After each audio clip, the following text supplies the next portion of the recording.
Welcome to the El Monte City School District's Board of Education meeting today, Monday, March 7th, 2022. I would like to call this meeting to order at 5:01 p.m., beginning with roll call. Mrs. Cobian? Present. Mrs. Mendez? Present. Mrs. Rivas? Present. Mr. Siegrist? Present. And Ruedas, present. We will move on now to our flag salute, and I would like to ask anyone from our audience this evening if you would like to volunteer to lead us on this evening's flag salute. Please. Thank you, Mr. Lopez Mena.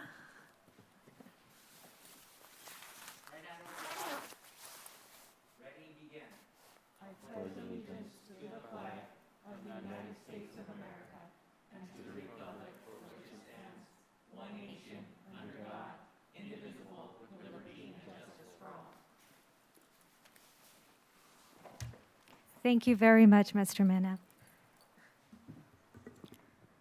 And now we will continue with our Section C of this evening's agenda, items of interest, beginning with item number 1, multi-tiered system of support, educational services, with Mrs. Virginia Castro. Thank you, President Ruedas and members of the Governing Board. It is my pleasure tonight to welcome some of our team members for our Ed Services Department. And as you know, our MTSS has been a long time coming. We've been working on the plan, doing research for about 4 years. And COVID kind of put a pause in it, but then it also exacerbated the need for us to rush out and push out services. So tonight, I'd like to introduce some of my dynamic team members. Some of them are familiar faces to you. They've presented in the past.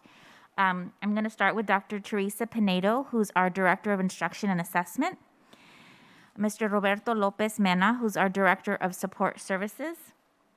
Lauren McClern, who's our Psychologist on Special Assignment but is also acting as our MTSS Coordinator. Sonia Guzman, who's a Psychologist at Potrero School. John Caballeros, who's one of our social workers, and he's placed at Potrero School as well. Heidi Reagan, who is a teacher on special assignment. Mr. Pete Galindo, who's also a teacher on special assignment, our math TOSA. And Miss Maria Morgan, who's our lead community liaison, and she's actually conducting a parent workshop next door, so she's going to be rushing over here to do her segment of the presentation. So I'd like to hand it over to Mr. Roberto Lopez Mena, who's going to just give a brief preview of what the MTSS presentation will be about. Good evening.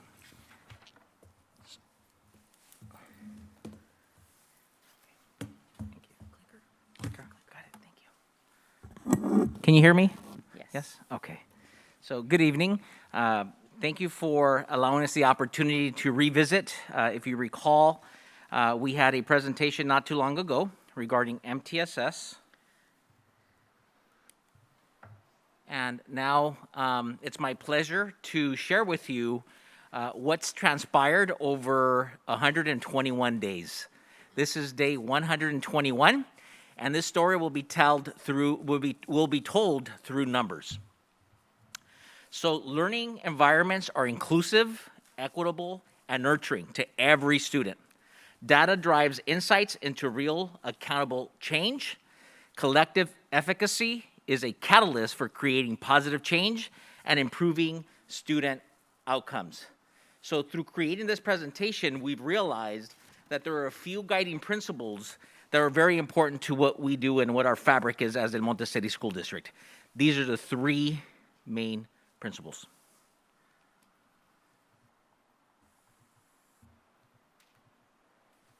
Lauren?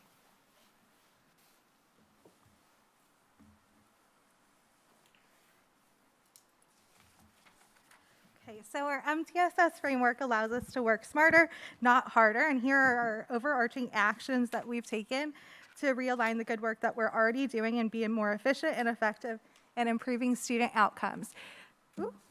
So the first thing that we did is we created one MTSS website that provides all staff with a one-stop shop for resources for all areas, academic, behavior, and social emotional learning. We have SST coordinators, 35 SST coordinators and administrators that have been trained on Beyond SST. And that's a platform that we're using to strengthen our Tier 3 support and accountability for all areas. We also have 106 staff members who have joined their coordination and resources teams at their school sites to support the MTSS implementation at their school buildings. Good evening. One of the main areas of focus in our MTSS framework is academics. Our goal is to ensure that every student in the El Monte City School District has access to grade-level, rigorous instruction that is delivered through evidence-based instructional strategies, driven by data, and differentiated to meet the needs of every student. Here, we have our tiered systems of support, and our goal is what you see on the right, for 80% of our students to receive and achieve at a Tier 1 instructional level, with 20% of our students requiring additional support, 5% of those being the most intensive support. However, currently what we have is that the majority of our students are still requiring Tiers 2 and 3 levels of support. And so our focus is to grow that green area, that Tier 1, and we are doing that by building teacher capacity in the following areas.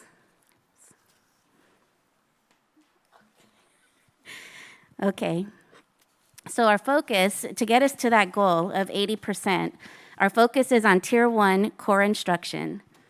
Tier 1 instruction is what is taught universally, to all of our students, and this is our core instruction. This year, our primary focus was to ensure that every student had access to highly effective initial teaching. Tier 1 instruction includes those evidence-based practices, cognitively guided instruction in math, guided reading and language arts, small group instruction in language arts and math, GLAD strategies, and a focus on essential standards. I'm going to be sharing with you tonight some of our initiatives in language arts to strengthen our Tier 1 instruction, but also will help us move into our Tier 2 and Tier 3 supports. So one of the first things that we embarked on this year is a GLAD training. We trained 407 of our teachers participated in GLAD training.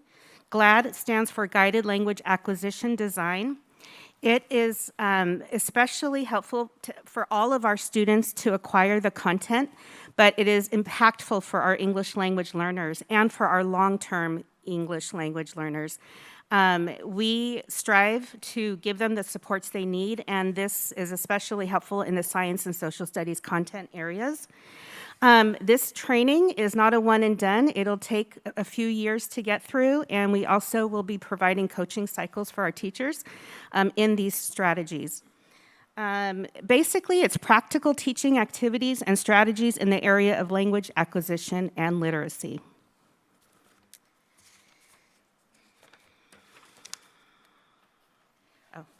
Okay, and then the other thing that we've embarked on is our SIPS training. SIPS is Systematic Instruction in Phonological Awareness, Phonics, and Sight Words.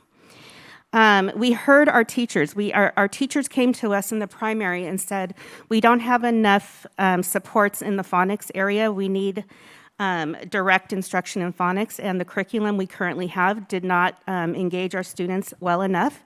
So we embarked on a new adoption for SIPS. It is a Tier 1 instruction for all of our kinder through third grade students, but it can also be used for Tier 2 instruction for our 4th through 6th grade.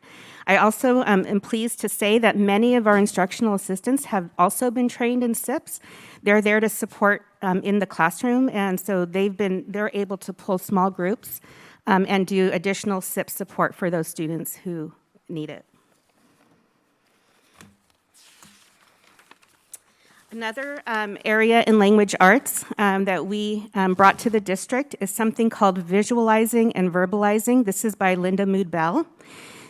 We have a lot of students in the district who actually can decode very well, but struggle in the area of reading comprehension. This is a highly engaging curriculum. It allows the readers to read small passages of text and then to picture what it is that they read, and then to summarize verbally what it is that they've read. So it really does strengthen the area of comprehension, but also actually can move into the area of writing as well. We had 140 teachers starting in the spring participate, and it had a really good result. So we've had, through word of mouth, many of our teachers asking for the training, and so we will continue this training this summer. Before we move on to math, may I interject something? Members of the board, if you recall, when we talked about our CSACE plan and our over-identification of students with learning disabilities, especially our Hispanic population, these are some of the strategies that were embedded in that plan. So the GLAD strategies, as well as Linda Mood Bell, are two of the strategies that we're also incorporating to bring equity and inclusion to our students with disabilities. So I want to just focus out that all of these data resources and data sources and plans all merge together. So when we talk about a multi-tier system of support, I hope you can see by just some of the members that are present here today, how it's an integration of all of our programs and systems of support to make sure that all of our students have equal access. Sorry, Mr. Galindo, go ahead. So I'm going to speak about where we stand with math instruction. And I'm going to refer to that pyramid, the tier 1, tier 2, tier 3 pyramid that was displayed earlier. And as you could see, there's a significant imbalance in that we have a very small proportion of students in the green and quite a large proportion of students in yellow and red. And so using the MTSS principles, when you have a situation like that, you have to start with tier 1 instruction. So one of the things we're working hard at with math is rolling out cognitively guided instruction, which I presented to you before, but it's basically a way of teaching mathematics that builds on two things. Number one, it builds number sense, and number two, it builds problem solving through sense making. And with those two approaches in mind, I want you to I want to make clear that these strategies are based on what's called an asset-based approach to teaching mathematics. Because typically what happens when we think about students who are struggling is we tend to have a deficit-based approach. We tend to focus on what is it that students don't know, and we just target those skills. Whereas with number sense and problem solving, we can actually build on what students already know, and not only bring them up to grade level, but oftentimes having them perform above grade level. So this number didn't make it to the slide deck, but we have about 206 teachers who have received training on these strategies. And one of my current jobs now is going through all the different school sites and helping train those teachers that either haven't received training or need that need that refresher. And then the other big emphasis that we're also focused on is small group instruction on a daily basis, which also would fit under tier 1 instruction, where teachers have where teachers built into their instructional day time to meet with small groups to address the needs of individual students more effectively.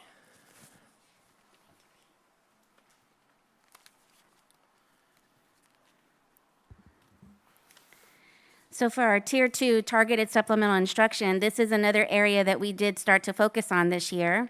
And this would be for smaller groups of students, no more than 5 to 6 students per group, for 30 minutes, 3 to 5 days a week, and include strategies that target a specific need or skill deficit. Our Tier 2 supports include evidence-based practices, intervention teachers. We currently have 6 intervention teachers at 7 of our sites. SIPs, small group instruction, iReady, and all of the tools that come with iReady, teacher-led intervention programs with built-in progress monitoring, and again, Linda Mood Bell.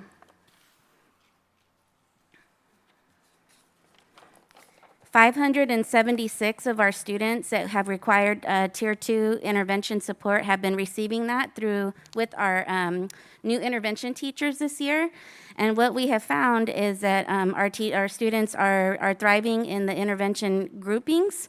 Students are able to move out of those interventions, and we are needing to provide additional intervention support at our sites because our teachers are focusing on that tier 1 instruction. And so with that focus on tier 1 instruction, we really need to make a move to support them with additional intervention teachers who can focus on the tier 2 and tier 3 intervention supports.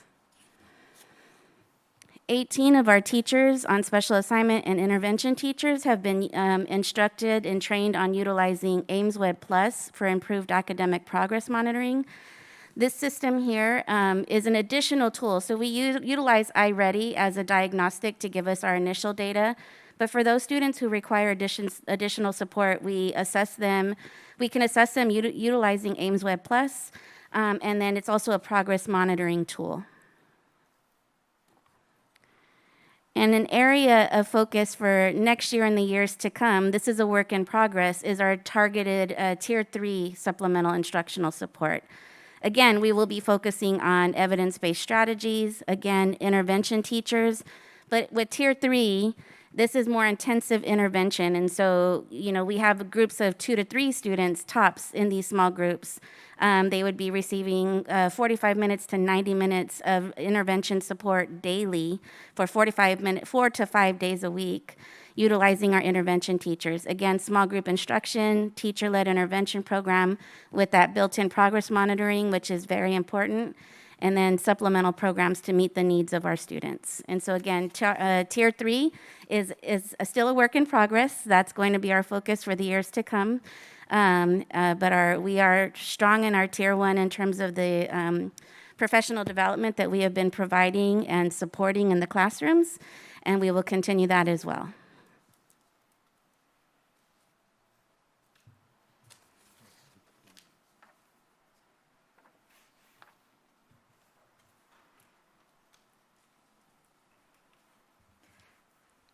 Okay, so in terms of social emotional development and behavior, so the research tells us that if we can identify students early on for being at risk in these areas, there's a much greater likelihood of preventing negative outcomes. So in the past, we usually base services or supports or interventions in these areas based on teacher referrals, but our goal is to be proactive and preventative. So in order to do so, we've implemented the BASC-3 BEST. This is a universal screener for social, emotional, and behavioral concerns. And this can help us identify those students who are at risk and better allocate our resources. So in the fall, we had 5% of students who were in red on the teacher form. So that's students in K through 5th grade. And the red are those students who are extremely elevated. When we look at our upper grades, we had about 13% of students in 6th through 8th grade that were in that extremely elevated risk range. So these are the kiddos that we want to target.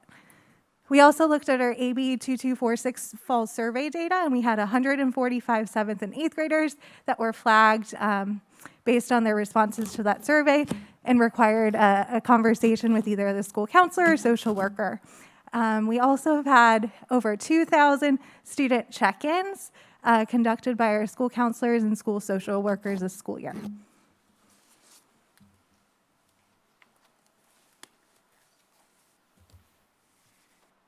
This is truly a multi-tiered system of approach.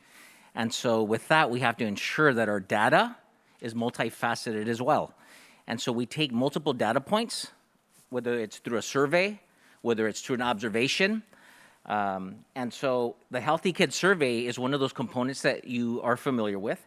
And we were able to ascertain during our December 2021 administration that 120 students, 5th graders, of those that participated, don't know what to do when they feel sad, lonely, stressed, or depressed. That's a very telling number. 219 of the same students that responded to this survey reported that they worry often. That's very telling. So if they worry often and don't know who to go to, that tells a story. We then have 136 of our 7th graders that participated in the survey that don't expect to usually have a good day. Wow. 158 7th graders are dissatisfied or very dissatisfied with themselves. So what you're seeing here is us gathering data that is going to help us identify, one, what are our opportunity gaps, but then what is it we need to create to mitigate these factors? And that's what is at the core of what we do in El Monte City School District, is identifying that true data that helps to drive the decision making. So we had 477 fifth graders that responded and 757 seventh graders. So it's a strong number. Just one more thing. So this is really about one student, the one student that is in crisis at the moment. But it's really about all students by being proactive and acquiring data and being preventative, right? So we talk about the 3 different tiers: tier 1, which is school-wide, district-wide; tier 2, which is small group; and then tier 3, which is more of a one-to-one support. But this brings us to be able to provide supports prior to reaching a tier 1, right? How can we be preventative? How can we deliver services so that we help mitigate these concerns? So our data shows a need to strengthen our tier 1 supports, tier 2 and 3 in the area of social, emotional, and behavioral intervention. And so one thing that we realize that we do need to work on is growing our counseling program. And in doing so, we created a manual that will outline the policies, procedures, overall framework, and next steps of the credentialed counseling program.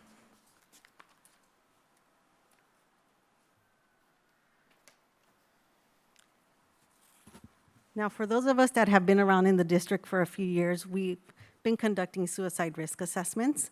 And so what's exciting about this year is that with MTSS, we have now created a consistent process for our district in conducting these suicide risk assessments. And so we have a lot of documents that we use to look at students, whether they're at the low risk, medium risk, high risk. And again, what's exciting is that no matter where a student is at Potrero, Clemenson, Durfee, we use the same documents. And so we can track our students and provide that support. So again, what's exciting is that we have one consistent district process.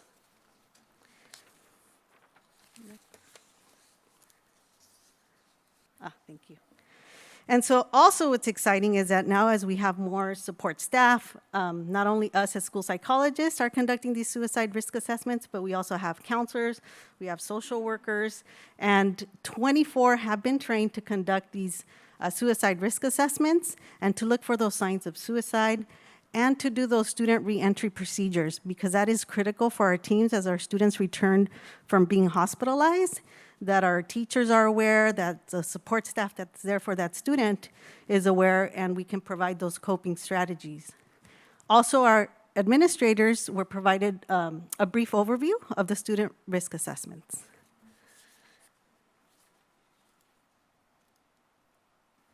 So one of the goals with MTSS is to increase our staff's capacity and of all stakeholders, not just teachers, because MTSS is very collaborative and preventative. And so one of the observations from teachers and other staff is that we are seeing some behaviors during recess and unstructured times.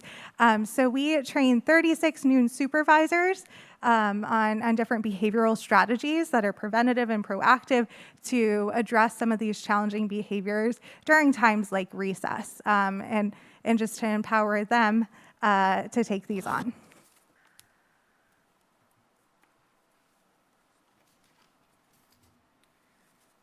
So just building off the proactive approach that we're trying to utilize here is building off the BASC, the results from the previous BASC that we were able to administer. We were able to identify, able to identify students that could benefit from coping skills group, which I actually took a part in creating the curriculum itself. So it's a 6-week program, and we were able to have consistently 193 students that were able to participate across the district.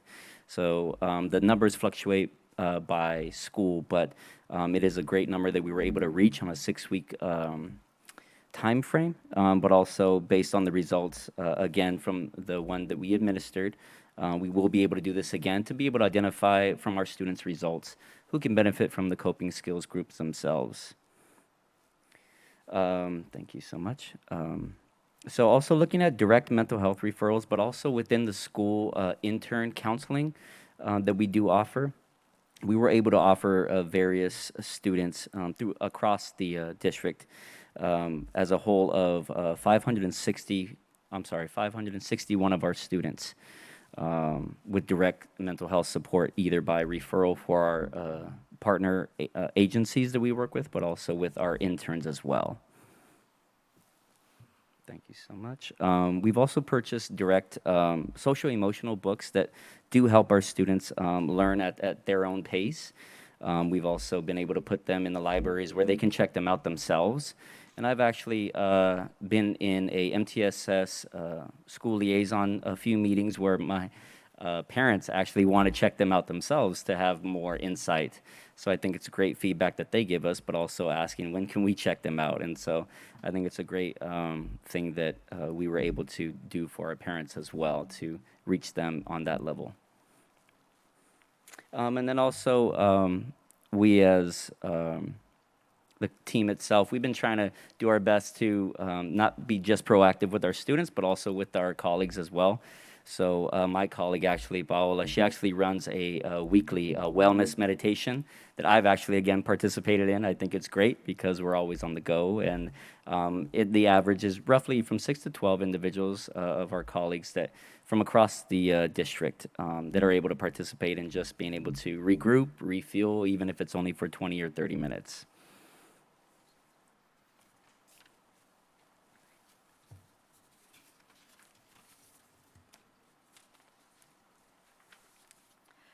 So building on our capacity, we wanted to also engage our community liaisons in providing social, emotional, and behavioral support to our families. So they have been offering workshops. Every month, each school site has 2 workshops, and we've been holding them in Spanish, Vietnamese, and traditional Chinese. And so far this school year, since January, we've held 54 parent workshops on topics like inattention, hyperactivity, sadness. And we've also provided our families with resources that they can use and handouts at home. These are some of the sample books that you'll see at the end of each parent module. And these are actually topics that came from Basque data, right? What were the areas that our kids needed support in? And these are books for SEL books in Spanish that we were able to secure as well for our schools and our families so that parents may be able to deliver that at home, whether it be in English or any other language. So what's next? So continue to strengthen Tier 1 instruction, interventions and supports in all domains. And the 3 domains are social-emotional learning, academics, and behavior. Continue to enhance staff knowledge. As you can see, we've delivered trainings to an array of different staff members that are helping us in this process with MTSS. Continue to the distillation and realignment of processes into one framework. Continue to improve accountability and data collection. Once again, everything that we should do needs to be data-driven. Next year, strengthen Tier 2 and Tier 3 interventions and supports for all domains.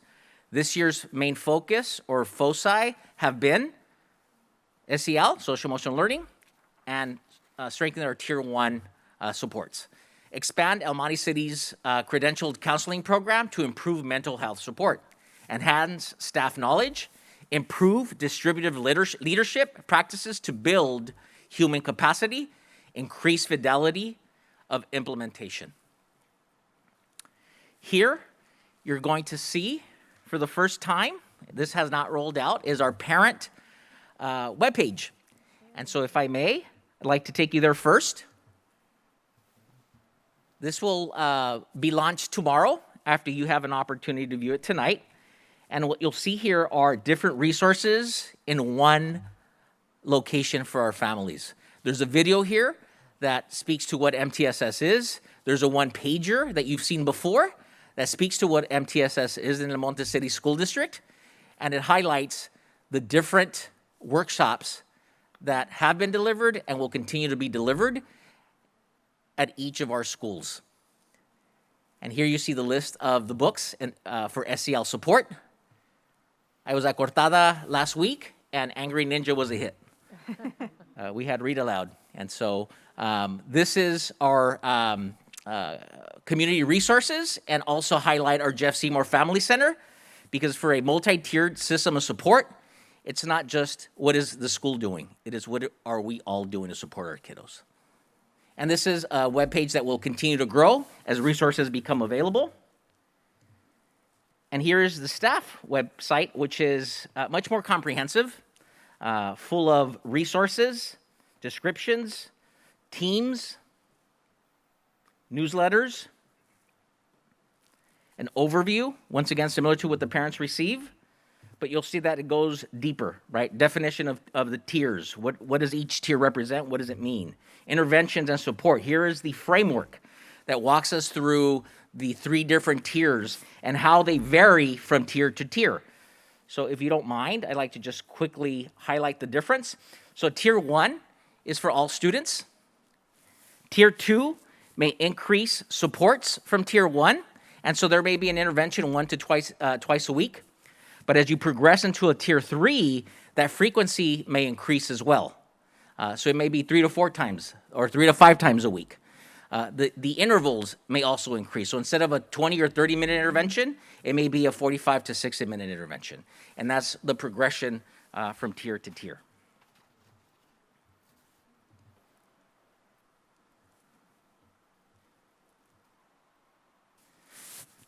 Communication, intervention, and support framework flowchart. We have a slight lag here with our internet. But once again, this is a very comprehensive 121-day implementation of MTSS in the Monte City School District. As you will see when you get a chance to play with the website, it is very comprehensive, and it is a one-stop shop. Oops. Now, before we end, I actually would like to leave you with what I had at the beginning, and I'm not going to be able to do that. But let me revisit. So let's remember that learning environments are inclusive, equitable, and nurturing to every student. Data needs to drive everything we do in El Monte City School District, and that those actions create change. And it's collective efficacy, right? It's not just on one person, it's not just on one counselor, on one psychologist. It is really a team approach, multidisciplinary, multi-departmental approach to MTSS. Okay, that brings me to the last one. Questions, comments?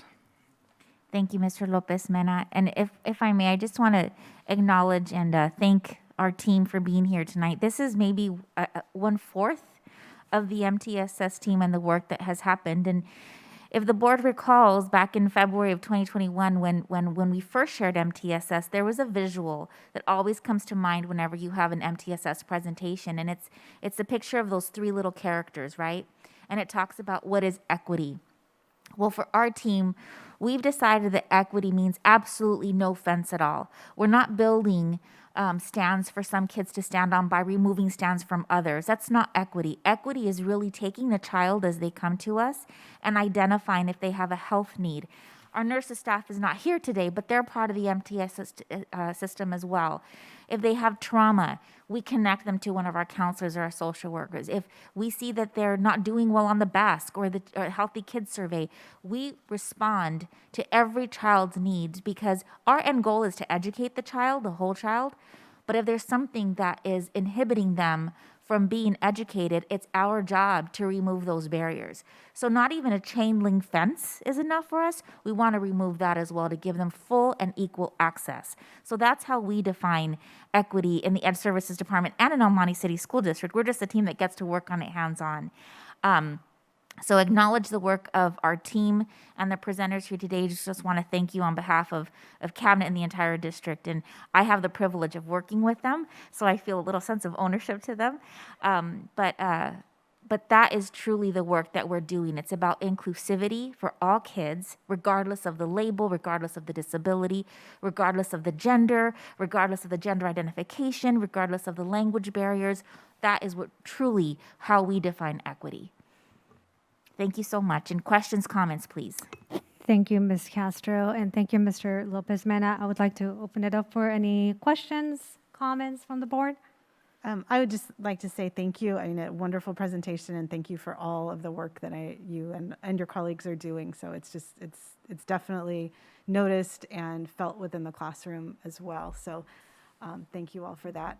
And I just have one question. I know the Healthy Kids Survey is typically administered once a year, and I'm wondering if there's going to be any follow-up, maybe a different version or some targeted questions for some of those categories where there were significant numbers of students that we could check in with at the end of this school year before the summer kind of transforms that. So I don't know if you want to Actually, great question. With the BASC, we're able to identify specific individuals. With the Healthy Kids Survey, because it is anonymous, we can't track to see which specific kids they are. However, what it tells us is a story. So we can build groups, whether they'd be larger group opportunities or very small group opportunities, depending on what the need is. And so that's how the Healthy Kids Survey will support this process, because it's very comprehensive. I think it was like 130-something questions for students. And so we will analyze, just like we have every year, and identify what those needs are based on the responses. Are we in need of more small group opportunities? Are we in need of more SEL lessons pushed into the classroom? Those are the discussions that will be had as we analyze the Healthy Kids Survey. That's great. Thank you. Anyone else? Yeah, I'll make a comment and then just one question. Again, thank you so much for the work that you've done. Well, you have done on 121 days. You've done, it sometimes takes districts years to do, which you did in 121 days. So very impressed with all of the work that you've done. And as well, thank you for the time in putting this PowerPoint together, because I also know it takes time away from the daily work you're doing to meet, to review the PowerPoint and put that together, and then being here after work as well. So thank you for that extra work that you've done. Just the one question I have for your Tier 2 academic, if you can remember, I know teachers also provided, so who else supports with the Tier 2 reading intervention? So Dr. Pinedo? Thank you, Ms. Mendez. Yes, so they do provide that during their, was your question when they provide it or what they're providing? The personnel who does, so I know it's the teachers, and I know you've mentioned it, you have 6 intervention teachers. Correct, right? and also in the classroom during small group instruction, when they're in their guided reading groups, teachers will also provide that Tier 2 for those students who need it. So if they're not ready to be in a leveled reader yet, they would get that intervention support of either the Linda Mood-Bow or the SIPS intervention. And so it is those teachers as well. And then there's a big need for our intervention teachers as well. So they're providing additional supports and pulling those kids as well. But as you saw the pyramid, the numbers are actually higher than the over 500 students that we're currently serving. And so we do need additional support in that area. Dr. Pinedo, do you also want to talk about ALD? Yes, thank you, Ms. Castro. And so another time that students are getting that intervention support is for those students who are no longer in ELD, they are receiving academic language development that is also targeted based on the instruction is targeted based on their data. And so during that time, they will get SIPS intervention support. They can get Linda Mood-Bow as well. And they are also working in small group instruction. Okay. And you also mentioned some instructional assistants too. That's Correct. They have been helping to support sites, especially those without intervention teachers. They're also pulling small groups and being supported by TOSAs to work with small groups of students, either by pulling kiddos into small groups or by working with them directly in the classroom as one of the centers or guided reading centers that are taking place with the teacher. Thank you. Thank you. Go team, that was really amazing. And I see that, not only is this super supportive of all the students, but it sounds like really of teachers as well, right? Because nobody's having to reinvent the wheel and come up with their own solutions for their own classroom, but it's just a really organized system with lots of really well thought out solutions. So yeah, thank you. Thank you so much for the presentation and for educating us on what's happening. Thank you, Mrs. Rivas. Mr. Siegrist? I have a few questions. The first is, do the children learn their basic math facts, memorization, and for subtraction, addition, and multiplication?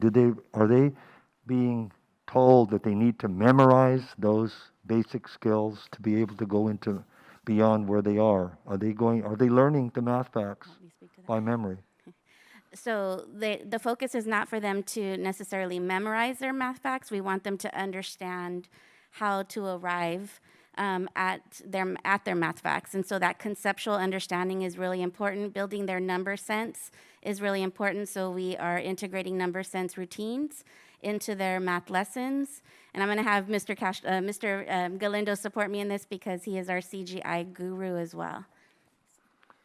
So the quick answer to your question is yes, they are memorizing their facts. In fact, they're memorizing their facts in a way that's much more profound than just rote memory. They're memorizing their, not only, like, for example, they don't just memorize their facts to 12. Oftentimes, kids can memorize facts beyond 12 with the approaches that we're applying. Thank So you. the quick answer to your question is yes. I'm very It's just happy not with in that. the, I'm sorry? Another question, you talked about grade level. Are we allowing those children to go beyond the grade level? So the material is just, let's say the third grade, they're not allowed to go beyond that, or they just stuck at that grade level?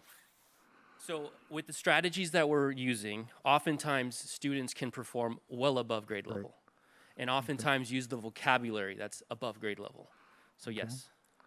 And another question, you talked about small group instruction. Do you mix the ability levels, or are they all in the same ability level when you're working in a small group? Because children need to have a role model above and beyond everybody at the same level. So if someone's a little bit beyond them, it helps to put them in the group also.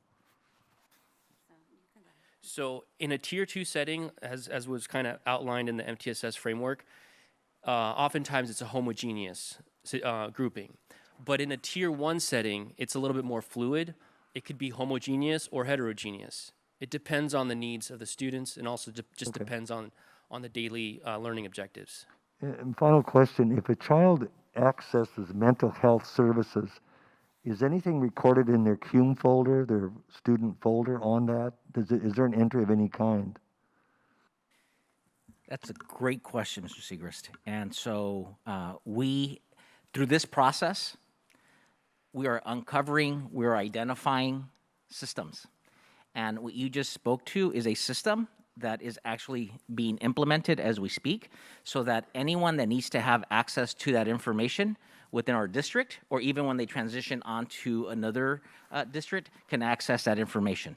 Because if it's not centrally kept, a student will go from one teacher to the next and may not have that information, or go from one school to the next. But what I'm concerned about is that eventually may harm them later on in life. And I was just thinking of cases where people, in especially political realm, where their access to mental health has come back to haunt them. Someone points that out.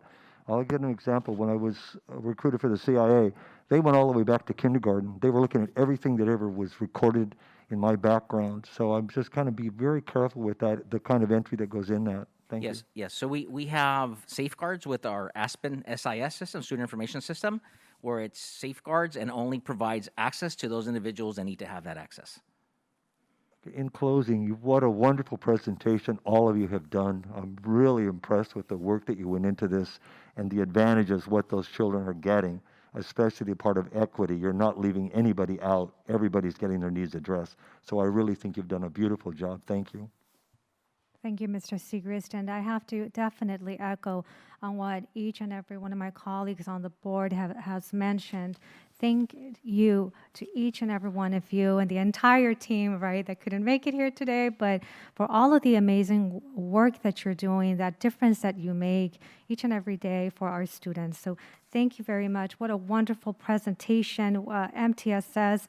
That proactive approach that it has, data-driven, definitely to focus on prevention. So thank you so much. I listened. I noticed that you mentioned wellness meditation. generations. So definitely that, I would love to see it maybe on a video or something someday, how that takes place in our district. But definitely that component right there is so necessary for our teachers, right? We must take care of ourselves, right? Because we all know that if we're good, if we're taken care of, we're going to be able to take care of others, right? So thank you again for all you do. I have a question in regard to your website. I can't wait to see that, for you to launch it. Is this information available? Will it be available in multiple languages? Actually, great question, and it is. It's available in the 4 languages. On the top right side of the parent or staff resources are the different languages. Wonderful. Thank Actually, you so much. the parents have access to the different languages. Staff is English, sorry. I see. Thank you. Thank you very much again. Thank you for this presentation. Okay, and now we'll move on to item number 2, science textbook adoption. Mrs. Virginia Castro.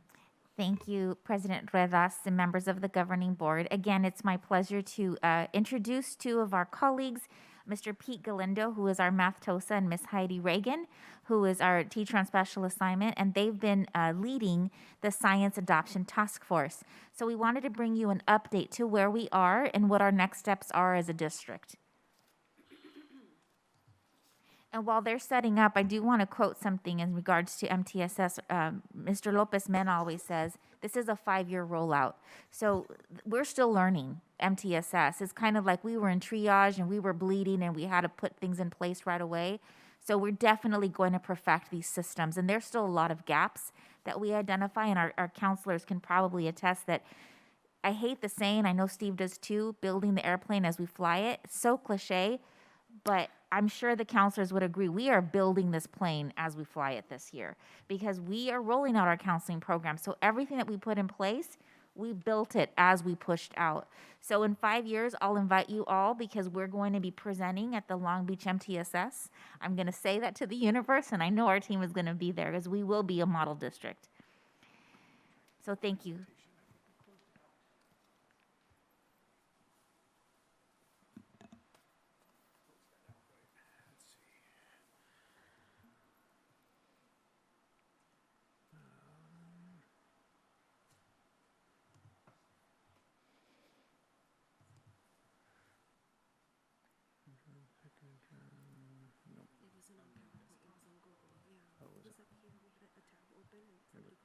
Closed out.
Is this the sound? No.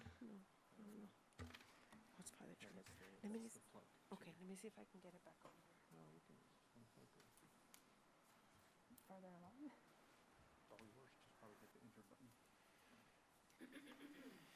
Hello again. So Heidi and I are going to talk about our progress with the science adoption that's currently underway. And to get us started, it's really important that I provide a quick elevator speech about the next generation science standards, because all of the science textbooks are written to address these standards. And so if you notice the graphic on the left, they make this huge emphasis on what they call the 3-dimensional approach to teaching science.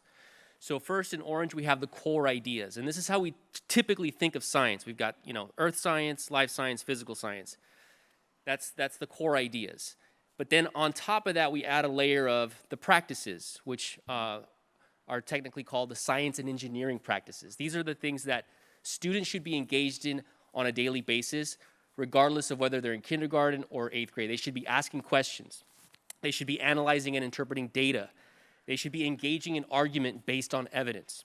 This is the second layer of this three-dimensional approach. And then you have this final layer, which is the cross-cutting concepts. These are things like patterns, cause and effect, scale and proportion, energy and matter that apply across the disciplinary core ideas. So whether you're talking about earthquakes, ecosystems, or chemical reactions, these cross-cutting concepts exist in all three of these domains.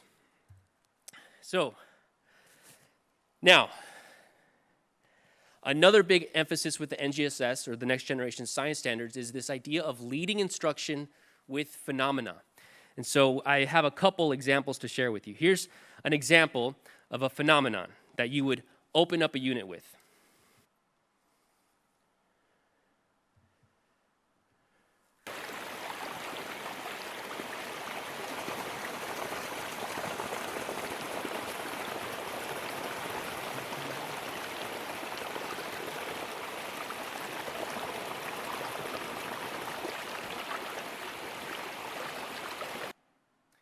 And here's another example.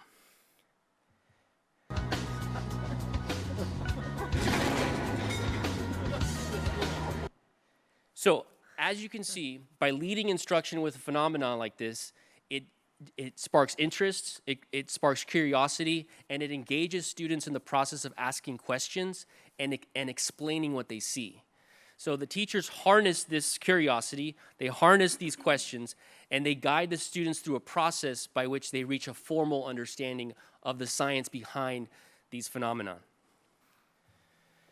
Another big focus with NGSS is a focus on engineering, which is typically not thought of in a science class, right? We typically don't think about engineering when we're talking about science, but with the NGSS, engineering is embedded throughout the standards. So with that, I will pass it over to Heidi, who will talk about how we've been training our teachers with these next generation science standards. Thank you, Pete. So before adopting a textbook or a new curriculum, it's really important that we train our teachers in the new shifts that they're going to be seeing in science, because they're ultimately the ones that make the decision in the direction that we go. So we started early on with partnering with LACO. Anthony Kwan is the STEM coordinator over there. And then we also partnered with a UCLA science project. I'm going to share a bit of a timeline with you.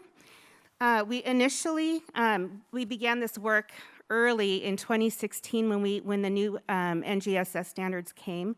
Not only were TOSAs trained, but we started providing trainers, especially for our middle school teachers. Our 7th and 8th grade got quite a bit of training with Anthony Kwan early on, and then we folded in our 6th grade teachers and our 5th grade teachers that also received some introductory PD in what NGSS is all about, and that happened between 2016 and 2019. In October through January of 1920, that's when we invited the UCLA Science Project to come and work with our teachers. And that training was much more in-depth. The teachers actually got hands-on experience in what it's like to teach a unit with the new science standards. After they had this hands-on training and modeling, they were then provided kits to go back into the classroom and practice with their students. This was an invite on invitation basis. We had 68 kinder through 5th grade teachers participate, and we had actually kinder through 6th. And all of our 7th and 8th grade science teachers participated in the UCLA science training. In February, Pete took a group of teachers that we invited teachers that were interested to attend an instructional materials fair where they could have some hands-on experience with the different curriculums and also talk to the publishers. And we were about to continue moving forward when something happened in March of 2020. I'm not sure if you all remember March of 2020. Some of us will not forget. But that basically halted the work until we were able to get back. And so here we are today.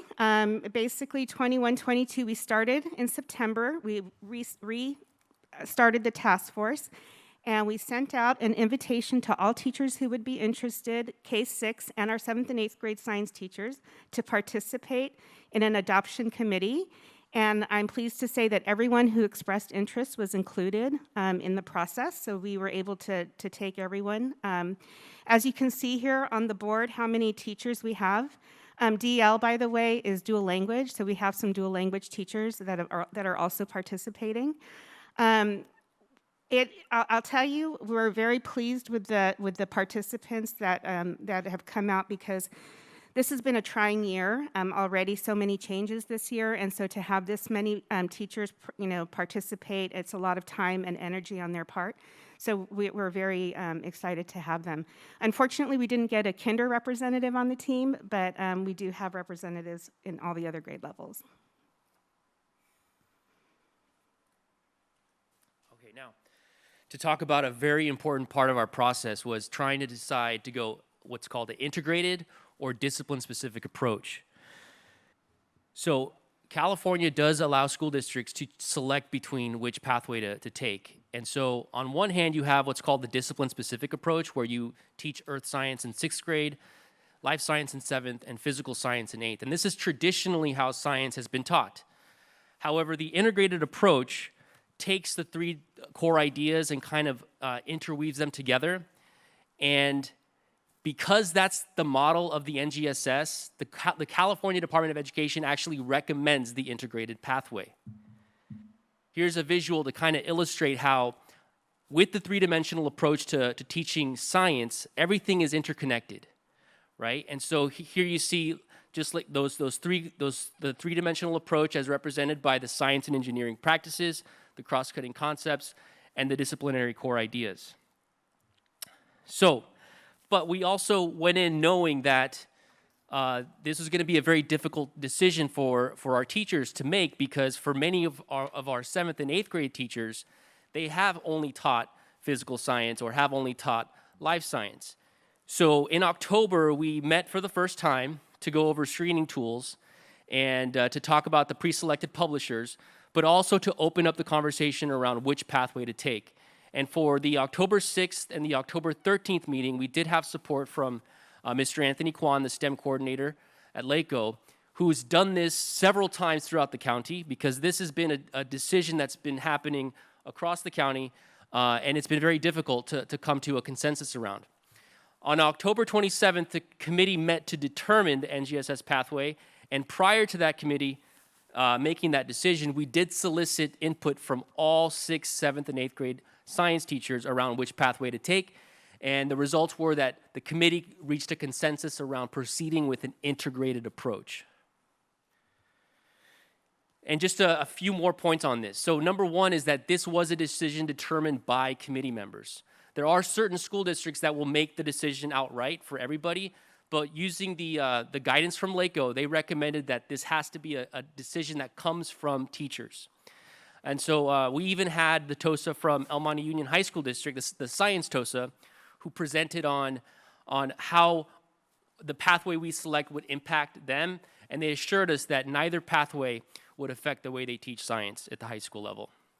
So we did have that open discussion and debate over the 3 after-school meetings. Again, we solicited outside input from non-committee members, and we gave an initial survey among the committee and then a final survey to collect which pathway members were willing to, quote, live with. And I'll pass it back to Heidi, who will talk about our piloting process. Okay, so I have been a part of adoption task forces before, and so it's important when we bring together a group of teachers that we're approaching this with the same lens. And so we started with a tool that was given to us by LACO. It's a universal screener. And basically, they give us what the publishers must have as part of their curriculum. And so the first part of the rubric that we created, and by the way, this rubric is the lens in which every single presentation, we as a group use this rubric in order to determine, and they filled out a form after each one that was anonymous with their findings of that publisher. So as I'm talking about the rubric, it's been used with every publisher presentation, and then it's as well with the selection. So the first part is what came from LACO, and basically that it included these things that Pete already talked about, an engaging phenomena that would engage students in discourse, that it had a good representation of the three dimensions and how they work together. Something he did not bring up, but it also in California, they added the environmental principles and concepts, and then that the program would have all of these things in a logical sequence. And then as an Office of Instruction lens, and just being part of this process before, we also know that we have to look at our El Monte City School District students and what are the supports that they need. And we wanted to make sure that the publishers and that the curriculum had these things. So first of all, we wanted the program to support our varied student populations, whether that be English language learner supports for our special ed students and so forth. We wanted it to be an engaging program for students. We want them to be actively outputting language, speaking and writing with the program. Nowadays, we cannot have an adoption that does not have a robust technological component, and that's teacher and student friendly. We wanted assessments that were varied and easy to administer, and then we wanted it to be really just well organized and easy for teachers to use.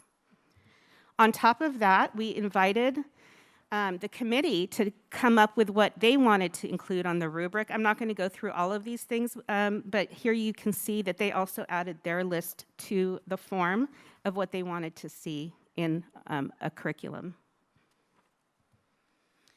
So as a result of the publisher fair that the teachers attended, they took notes, and these were the 4 publishers that K-5 wanted to see. So we invited Inspire Science, Discovery Ed, Amplify, and Twig to come and do a presentation with our teachers, and in which we used a rubric after their presentation, and then they selected to pilot Inspire Science by McGraw-Hill and Twig Science.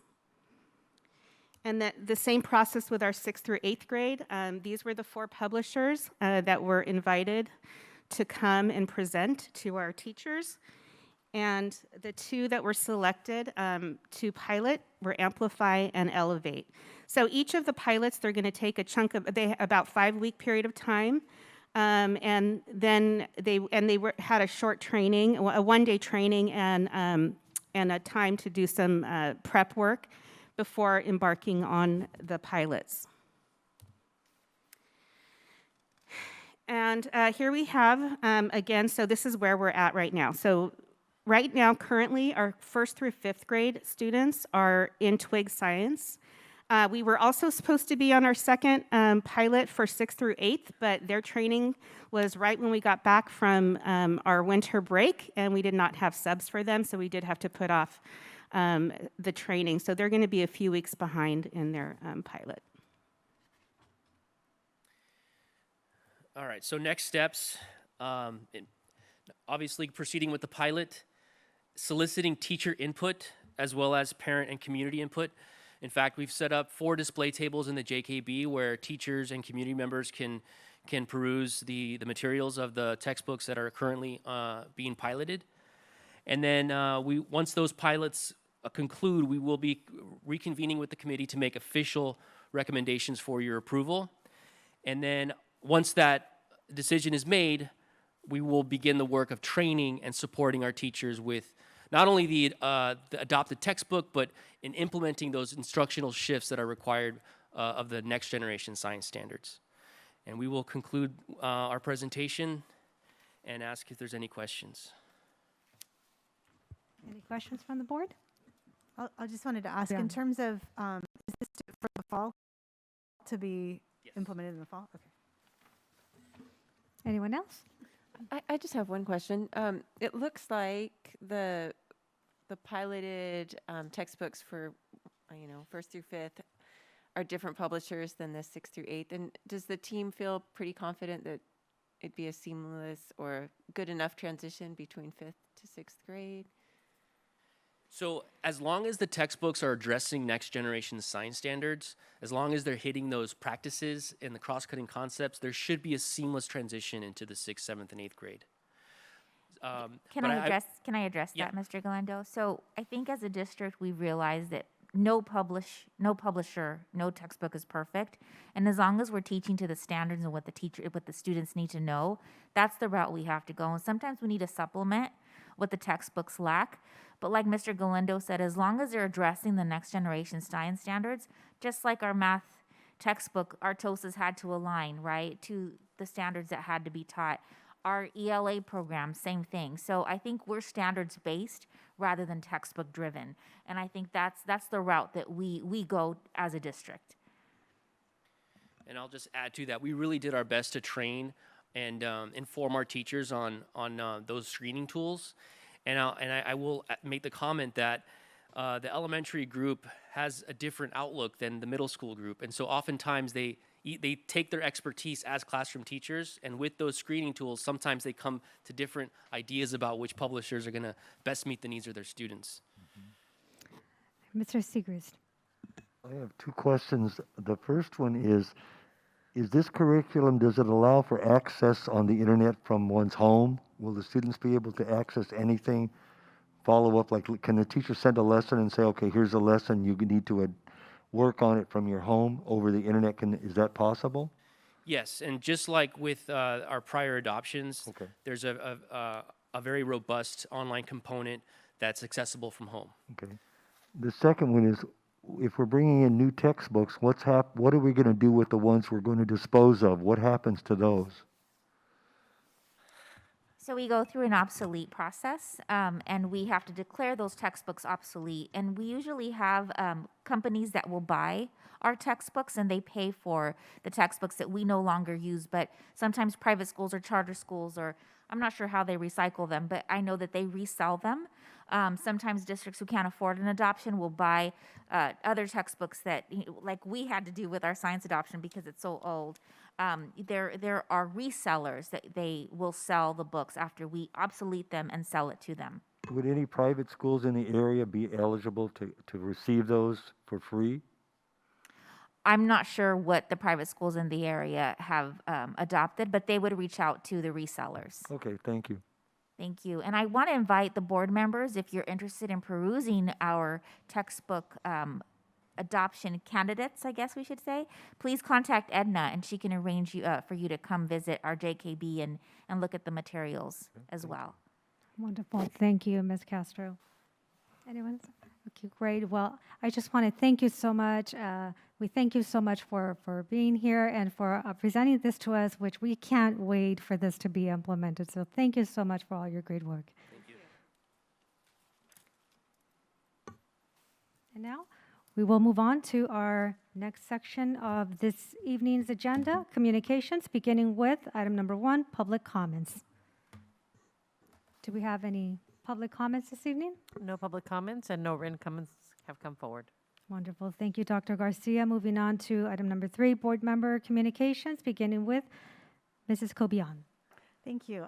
Again, thank you to everyone for the presentations. Just love hearing about all the great things that are going on in our classrooms, so that's wonderful. Just wanted to, highlight the read-alouds that have been going on over the last weeks, and so that's just very exciting for our kids. And just looking forward to the spring, and I think everyone's getting a little sense of reprieve from the last couple of months. So I see a lot of hope and excitement. So thank you. That's all. Absolutely. Thank you for that, Mrs. Kobian. Continuing with Ms. Mendez. Hi, everyone. Yeah, it was so great to participate in Read Across America, and it was great also to have the option of in-person or virtual, right? For some of us, like myself, who sometimes, I was able to still participate in Read Across America while also, being at work in Norwalk. I was able to read to a 4th grade class at Columbia, And they were so great and engaged. And even though it was virtual, they had a lot of questions. I think my favorite question was if I believed in UFOs. And I told the little boy that was a hard yes. They also asked about how old I was. They're very curious about how old I was. The minute I mentioned about Encanto, they wanted to know like my favorite character, who my favorite character was, my favorite song from the movie. So again, it was the class was so great, and the questions they were asked, I was again really impressed with their language skills, because the fact that again they were participating and engaged and asking questions really shows the work that you're doing with that academic language. Thank you. So who is your favorite character in Encanto? I keep forgetting her name. It's the sister with the flowers. Isabela. Isabella, yes. And I told them why I relate to her and my struggle in life. Yeah. Wonderful. Thank you, Ms. Mendon. Mrs. Rivas. Just a thank you to our presenters, the ones who have already presented today. Thanks for being here. And I think we have a few more that are sitting in the audience as well that will be presenting a little later on this evening. And it was already brought up, right? March 2020 was 2 years ago, and the 13th anniversary of the 13th of March is upon us in just a few days. And but to see where we are now and where things are going, and like Ms. Kobian said, that sense of spring in the air helps as well, right? There's a idea of a freshness and newness that's coming, and I think you all are a part of making things better for our students and families. So thank you. Thank you, Mrs. Rivas. Mr. Siegrist. Am I sharing right now? Yes. Okay, Board I'll try to communications. narrow it down.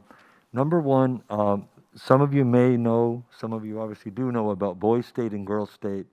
Our program is underway. Girls State's going to send 5 girls. My wife interviewed 25 girls, selected 5. I have 8 young boys that I'm going to be selecting or interviewing. And the thing that it relates to us, most of these Boys State and Girls Staters that participate, they came out of our school system. So we can be very proud of what happened to them through our system up into 8th grade, because they come well qualified. I have a Lockster report that they definitely focused on Form 700, and they were saying that all of us elected officials have to be very careful on Form 700, because if you're attending a dinner that's over $50, you have to report it. And there have been cases in the past where people did not, and they did have penalties. And also, Bonnie Garcia, who is a well-known attorney, he said all districts and all cities have to do redistricting. It's required under the Constitution and their CVRA. So we have to work on that. I'd like to say a special thank you to our benefits office. I received in the mail today the form that I have to file with my California state income tax proving that I have a medical plan. And I have a friend that did not do that in 2020. She got fined $600 if you left out that form, because the state still requires it. I ran across something in the last couple days that could interest us as far as surplus computers and printers. Homeboy Industries does recycling. They're licensed to do it.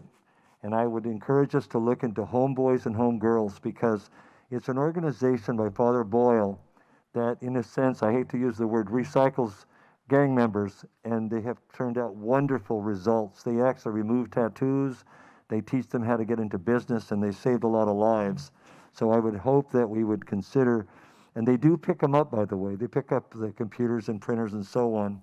Also, a special shout out for this month. This is Irish American Heritage Month, and there was a wonderful proclamation by our President Joe Biden, who himself is an Irish American.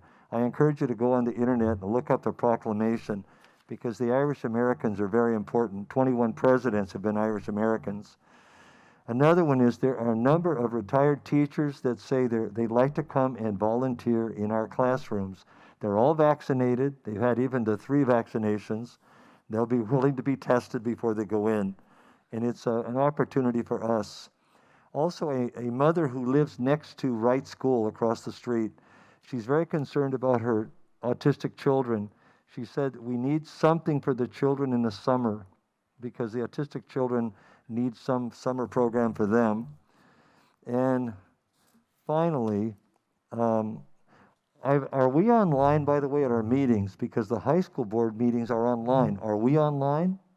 If not, I hope we could do it, because there are many people who would like to see what's happening and they're unable to come to our meetings. So if we're not online now, I suggest we consider redoing that, resuming online meetings, because the city council does it, high school board does it, and it's for us to do it. So I don't know if we're out online now or not. I hope we're not, because my hair looks terrible. Thank you.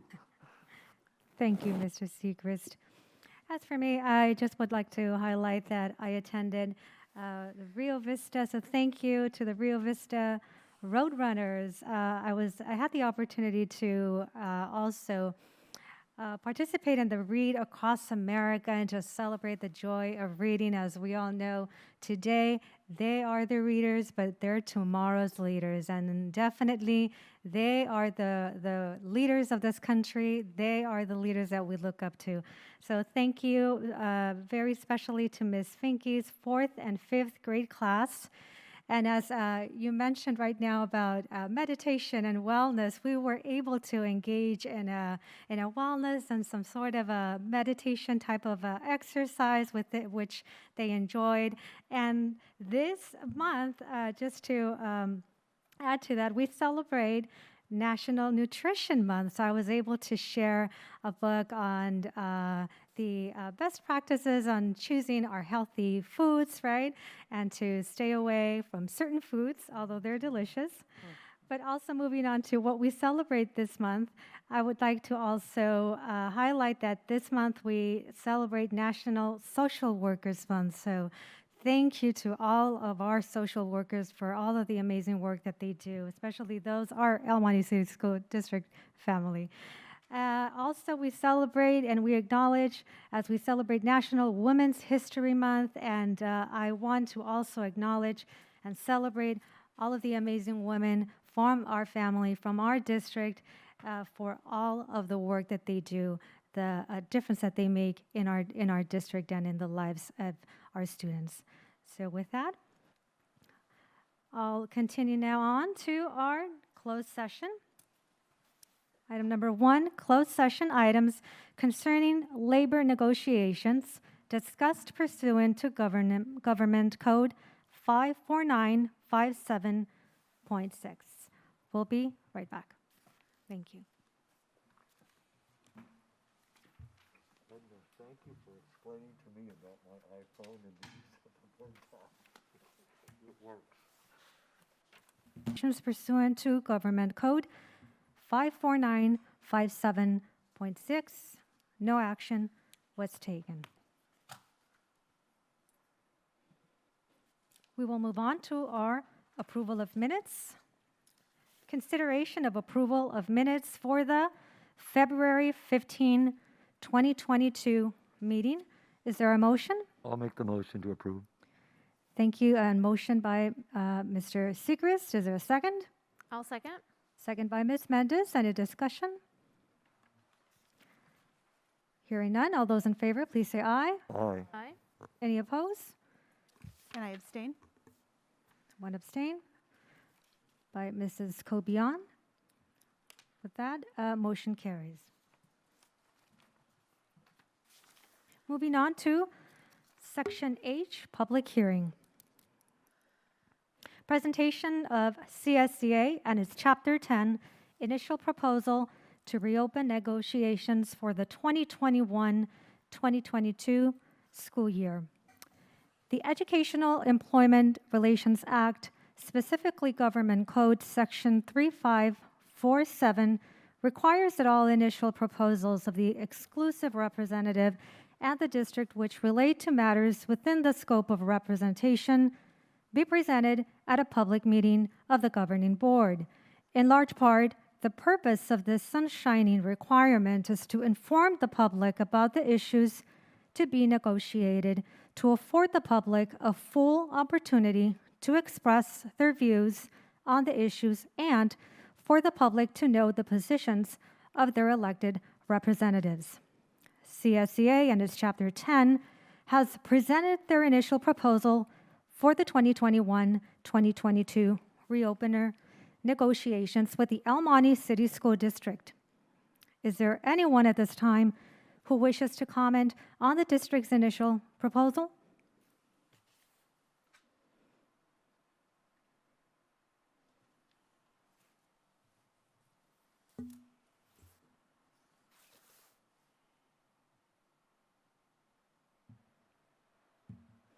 Okay.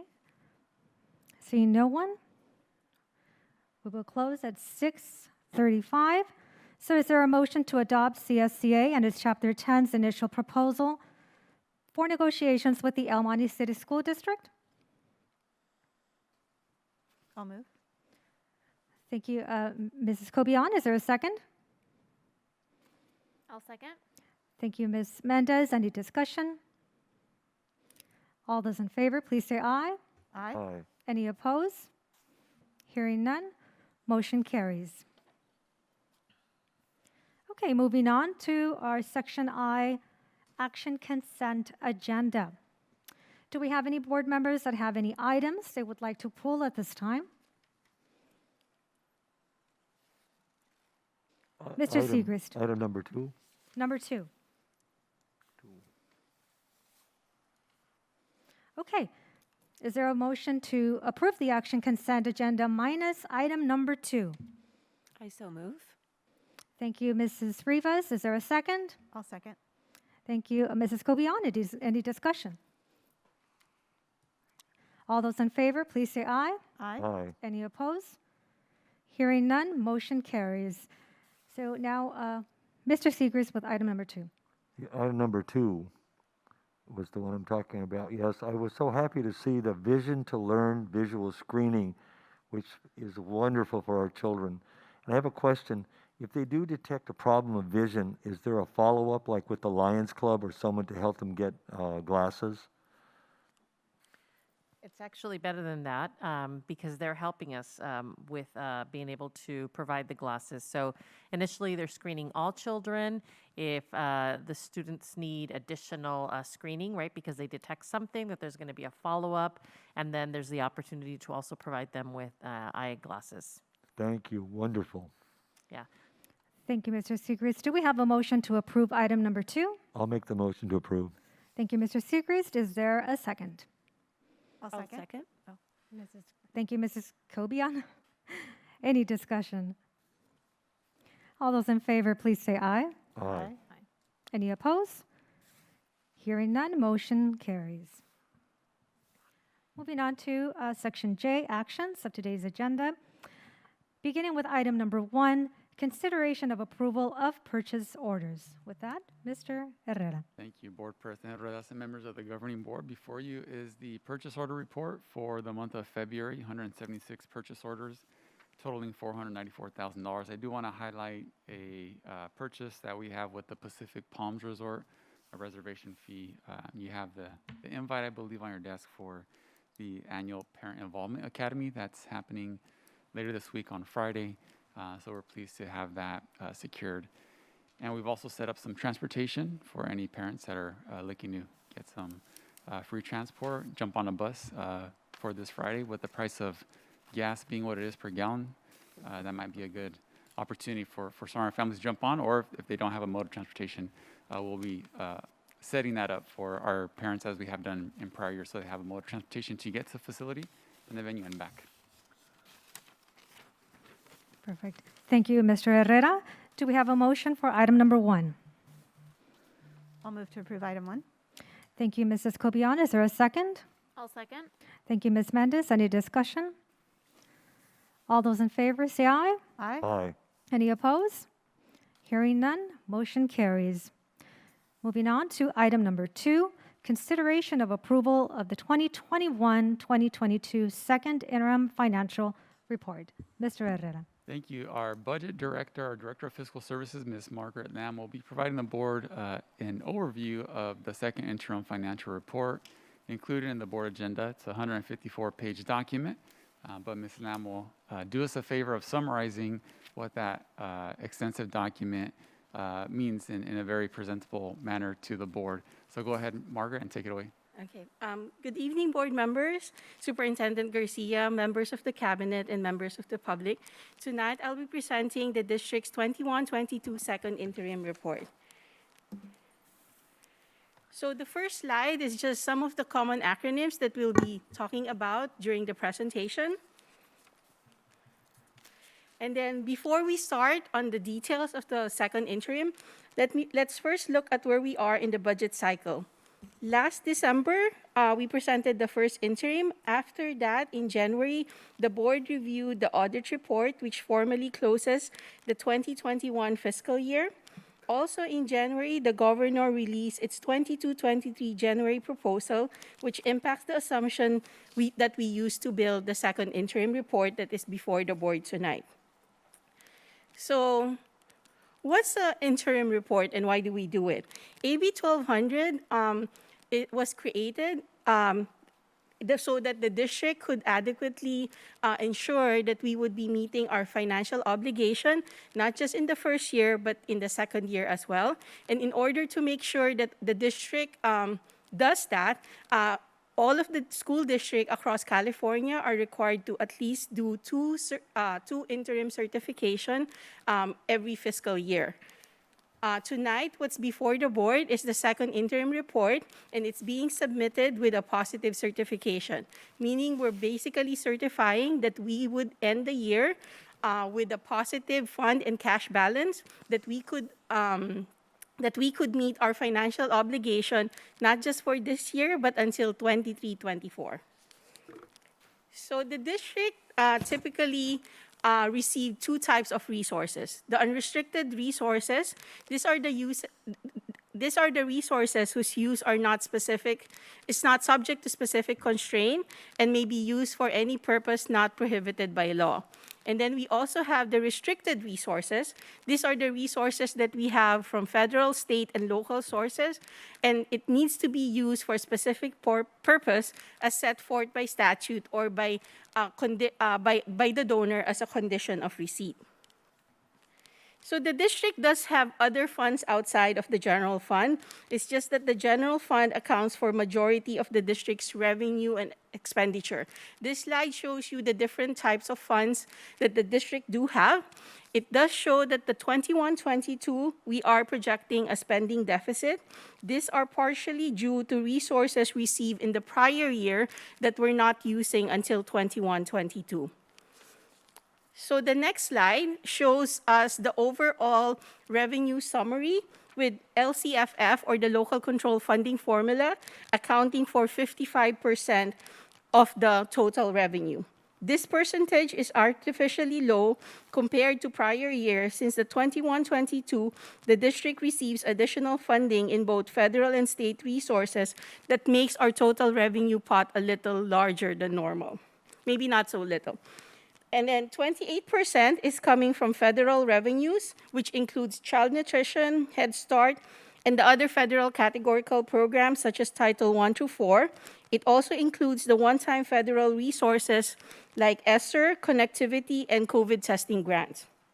The state revenue accounts for 14%, which includes lottery, in-person, after-school, educator effectiveness, and expanded learning opportunity grants. Our local revenue is at 4%. If you notice in this slide, there are light purple boxes. The light purple boxes is approximately 29.3 million, and those are one-time revenues that we receive. So out of the 179.3 million revenues that we do receive, approximately 16% of that is one-time in nature. The next slide shows the 21-22 expenditure summary. Just like in the past, budget, salaries, and employee benefit still accounts for majority of our expenditures. So in the next few slides, we'll be dealing with the general fund. We'll be focusing more on the general fund and the different components that impacts it. Unrestricted, the general fund is the largest portion of the district budget and its main operating fund. Unrestricted funds accounts for 36% of the estimated expenditure. Normally, the unrestricted accounts for a higher portion of the budget, but due to the one-time revenues as well as some of the new state initiative, restricted funding now accounts for majority of our budget. The general fund has a total revenue of 157.2 million and an expenditure budget of 162.7 million. This includes 22.8 in ESSER, expanded learning opportunities, and in-person grant. Just like in the overall district funds, in the general fund, salaries and benefit continues to account for majority of the expenditure. I also want to point out the 46.1 million contribution from unrestricted to restricted programs. This includes 31.8 million in LCAP actions and services, which also includes the K3 CSR add-on. It also includes the district support to cover special ed programs as it is severely underfunded by federal and state resources. Lastly, it contains the 3% contribution for the routine restricted maintenance program. So just like we've said in the prior slide, AB 1200 requires us to have a multi-year budget. So what we're presenting is that we would have a decreasing trend of the district reserve as we go through the next 2 out years. 22-23 and 23-24 also assumes a switch from unrestricted to restricted funding. This is needed in order to make sure that we meet the 3% reserve requirement.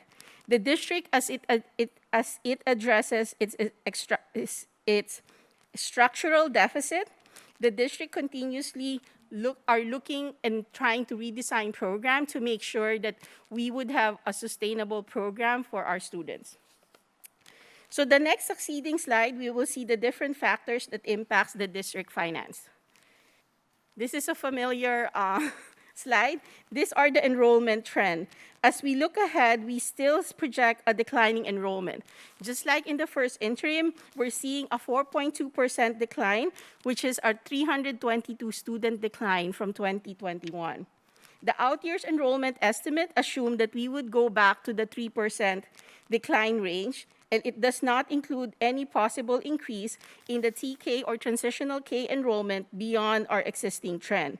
We are hopeful that we see an uptake on the TK enrollment in the out years as we fully implement the program to accept students that will be 4 years old by September 2 when the program is fully implemented in the 25-26 fiscal year. So we would update the enrollment projection as new and reliable data becomes available. So for the attendance rate, we also saw a significant decline in attendance rate in 21-22. This is especially true in the months where we have the Omicron wave. However, the district is proactively trying to recoup attendance loss, not just to get funding, but to ensure that our students get the education that they need.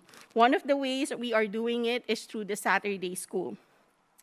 The second interim estimate includes an assumption that the attendance rate will go back to normal trends by 22-23 and 23-24.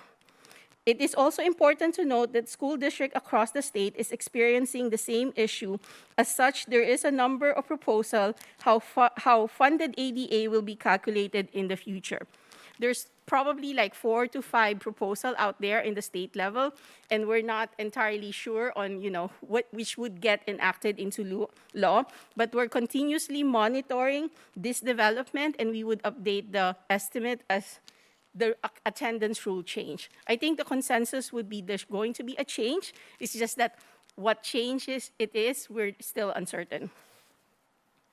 So we also have unduplicated student percentage. In the most recent CalPAD submission, we have it at 92%. The trend has been going down on about 1% a year since the last base year, which is approximately 600,000 for every 1%. So the last base year that we had was in 18-19, so our revenues has been going down by 600,000 if we isolate it just for the unduplicated student percentage. It is important to highlight that next year will be our LCFF base year, where we will need to collect alternative household income forms. Unlike in years past, where our parents associate lunch application to a free and reduced meal, the district under CEP provides free meals to all of our students and no longer collect lunch application. So there's going to be less of an incentive for our parents to fill out the alternative household income forms. The outreach to collect the data would be very critical next year, and it would impact the amount of LCFF, supplemental, and concentration funding that we would have moving forward. So here are some of the other planning factors that we incorporated in the second interim. One of which is the salary increase for EMETA, which is for board consideration tonight. It has been reflected as part of our second interim. Other bargaining units are still under negotiation, and it's not yet reflected as part of the second interim. Pension contribution continues to increase as both CalPERS and CalSTRS rate continues to increase. Starting 22-23, we also assume 7 additional FTE for the new universal transitional K requirement of a 12-to-1 student-to-adult ratio. So the next slide is just a summary, or it's just, we just keep on wanting to remind everybody that we have lots of one-time federal and state funding. So in 21-22, we have the in-person and the ELOG funding, the ESSER funding, educator effectiveness, and the emergency connectivity funds, and the COVID testing. In the 22-23 and 23-24 year, we're assuming that ESSER 3 would be expended across 2 years. So we also know of some of the resources that has been either announced or enacted, but is not yet reflected in the second interim report. One of which, in 21-22, as part of the enacted budget, the state did invest $1.75 billion in the comprehensive student support program, but they have not yet release any guidelines, definition, or even an allocation formula, so we're still waiting for that one. The Universal Preschool Implementation Grant, that plan is being crafted as we speak. And then the Dual Language Immersion Grant, they opened up the application period a few weeks ago, and the district did submit an intention to apply for the grant. It would give us $380,000 maximum, depending on how many apply across the state. They have a limit of 10 million, and they are hoping to, to give 380 at least. But if there's more schools or more school districts who applied for the grant, then that number could go down. And then we have the American Rescue Plan, just specific for special ed. This one, we actually know about how much we're getting.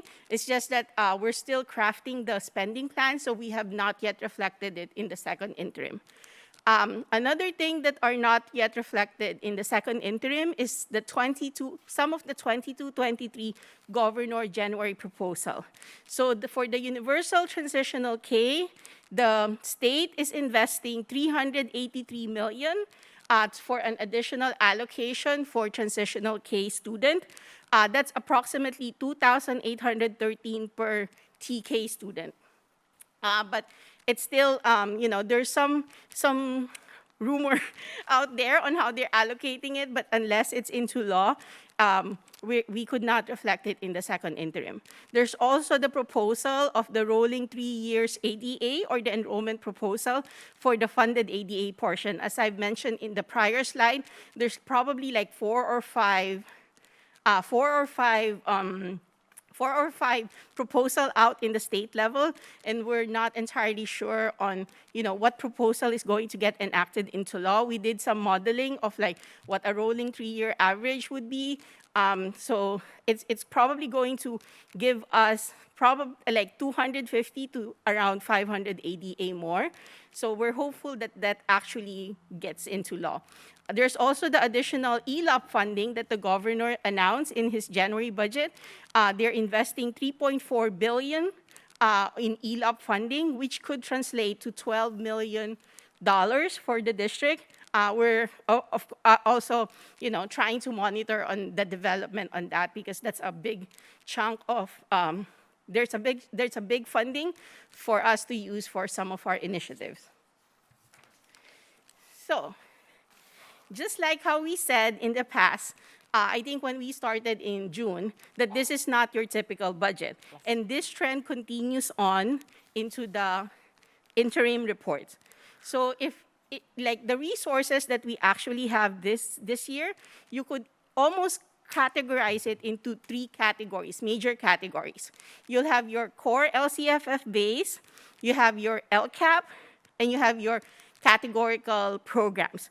This is almost like your status quo. This is the ongoing funding that we've received in the prior year. And then this year, we also received the ELO and the IP in-person grant, and then the ESSER. These are your COVID funding. Some of the funding that we received in order to mitigate the impact of the COVID pandemic to our kids. And then you have what's the third category, which is exciting in the sense for in the state level, is they're willing to invest actually what they call transformational resources that the state is investing to transform our schools. Part of which is the educator effectiveness, the plan of which we adopted last December. And then there's the Expanded Learning Opportunity Program grant, not to be confused with the Expanded Learning grant that we got out of AB 86 and the Universal Preschool Plan. The plan is still being crafted, and it should be presented to the board on or before June 30 of 2022 in order for us to get the money. There's so much plan. And Margaret, Ms. Lamb, she did at the beginning of the presentation put a breakdown of all the acronyms, right? You know, we kind of take it for granted, but working in school districts, it seems like there's a new acronym every other day, right? But for the board and for the rest of the stakeholders, right, a good concise summary of all the acronyms that are out there in school finance and in school districts, right? And so thank you for including that, Margaret, and for keeping track of the numbers and making sure that, you know, everything is aligned properly, and then, you know, keeping track of all these plans. I know Ms. Castro and her team has been very busy developing on these plans. It's an exciting opportunity that we have funding at the moment. We wish the circumstances would have been better as a result of how this funding came about, and we're putting that money to use. Yeah. So before I close, let me put it in perspective. I always like to put it in like a non-fiscal term, right? So with all of the data and all of the numbers that was presented, what does this actually mean for the district in a non-fiscal term? If you look at it, it's like they're like pieces in a puzzle. The numbers and plans that we have are like puzzle pieces where we have the gray area. The colors is not as, I don't think you see it. It's like purplish or gray. Those are your ongoing resources. You have the yellow area, which is your one-time, and then the blue one, because I'm hopeful that all of the money that they announced in the January budget, that we would actually get it. So right now, we are at a point where we're trying to figure out how these puzzle pieces fit together.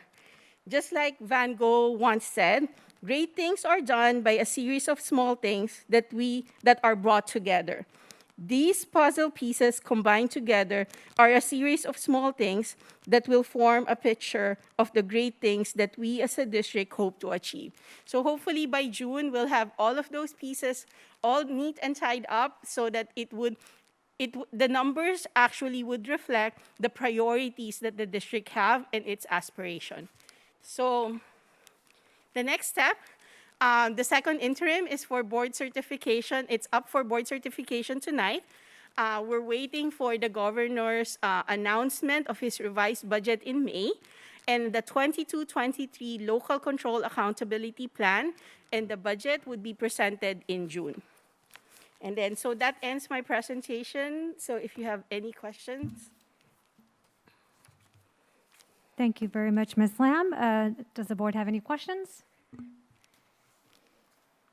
No questions, just that I cannot do what you do. So, thank you.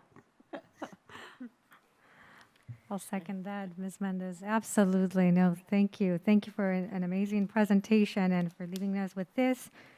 And with that said, Do we have a motion to approve item number 2? I'll make the motion. Thank you, Mrs. Cobian. Is there a second? I'll second. Thank you, Mrs. Rivas. Any discussion? All those in favor, please say aye. Aye. Any opposed? Hearing none, motion carries.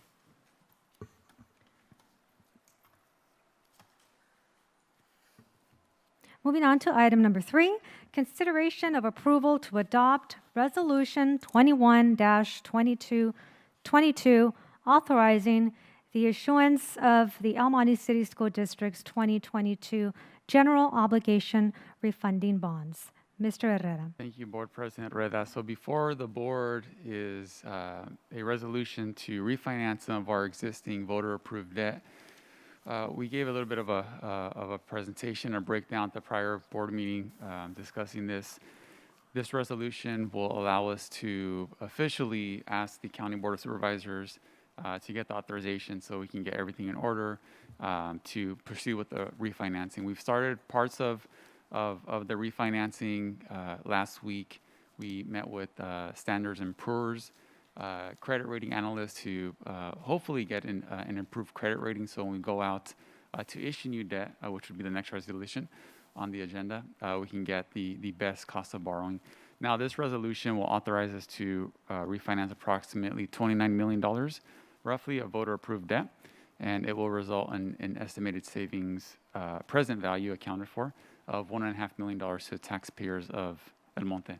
So it's by far the largest refinancing that the school district has entered into, and we're taking advantage of the low interest rates.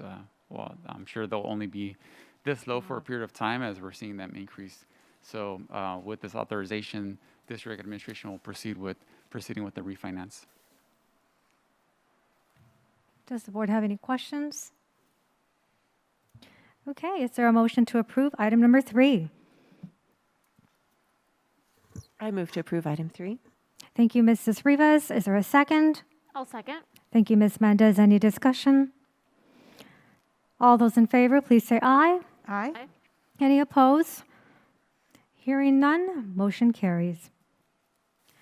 And continuing with item number 4, consideration of approval to adopt Resolution 21-2223, authorizing the issuance of El Monte City School District's Measure KC General Obligation Bonds. Thank you, Ms. Redas. This is a resolution that will allow the district to proceed with issuing approximately $8.5 million of new bond debt via Measure KC. This has been a measure that we have been unable to access for quite some time with the bond waivers that the State Board of Education approved back in January of 2022. We now have the ability to access the $80 million roughly of bond funds across our 4 bond measures. Obviously, we're not going to access them all at once. So this is the district's first step in that direction to proceed with issuing $8.5 million of debt, voter-approved debt through Measure KC. The issuance of the debt will take about 60 to 90 days until the financing deal closes and we get access to the cash. And it's happening in conjunction with our facilities master plan that we hope to bring back to the board and get some input so we can start prioritizing and assigning and recommending some projects that we can move forward with these funds that we're about to access. Thank you, Mr. Herrera. Do we have a motion to approve item number 4? I'll move to approve. Thank you, Mrs. Cobian. Is there a second? I'll second. Thank you, Mrs. Rivas. Any discussion? All those in favor, please say aye. Aye. Aye. Any opposed? Hearing none, motion carries.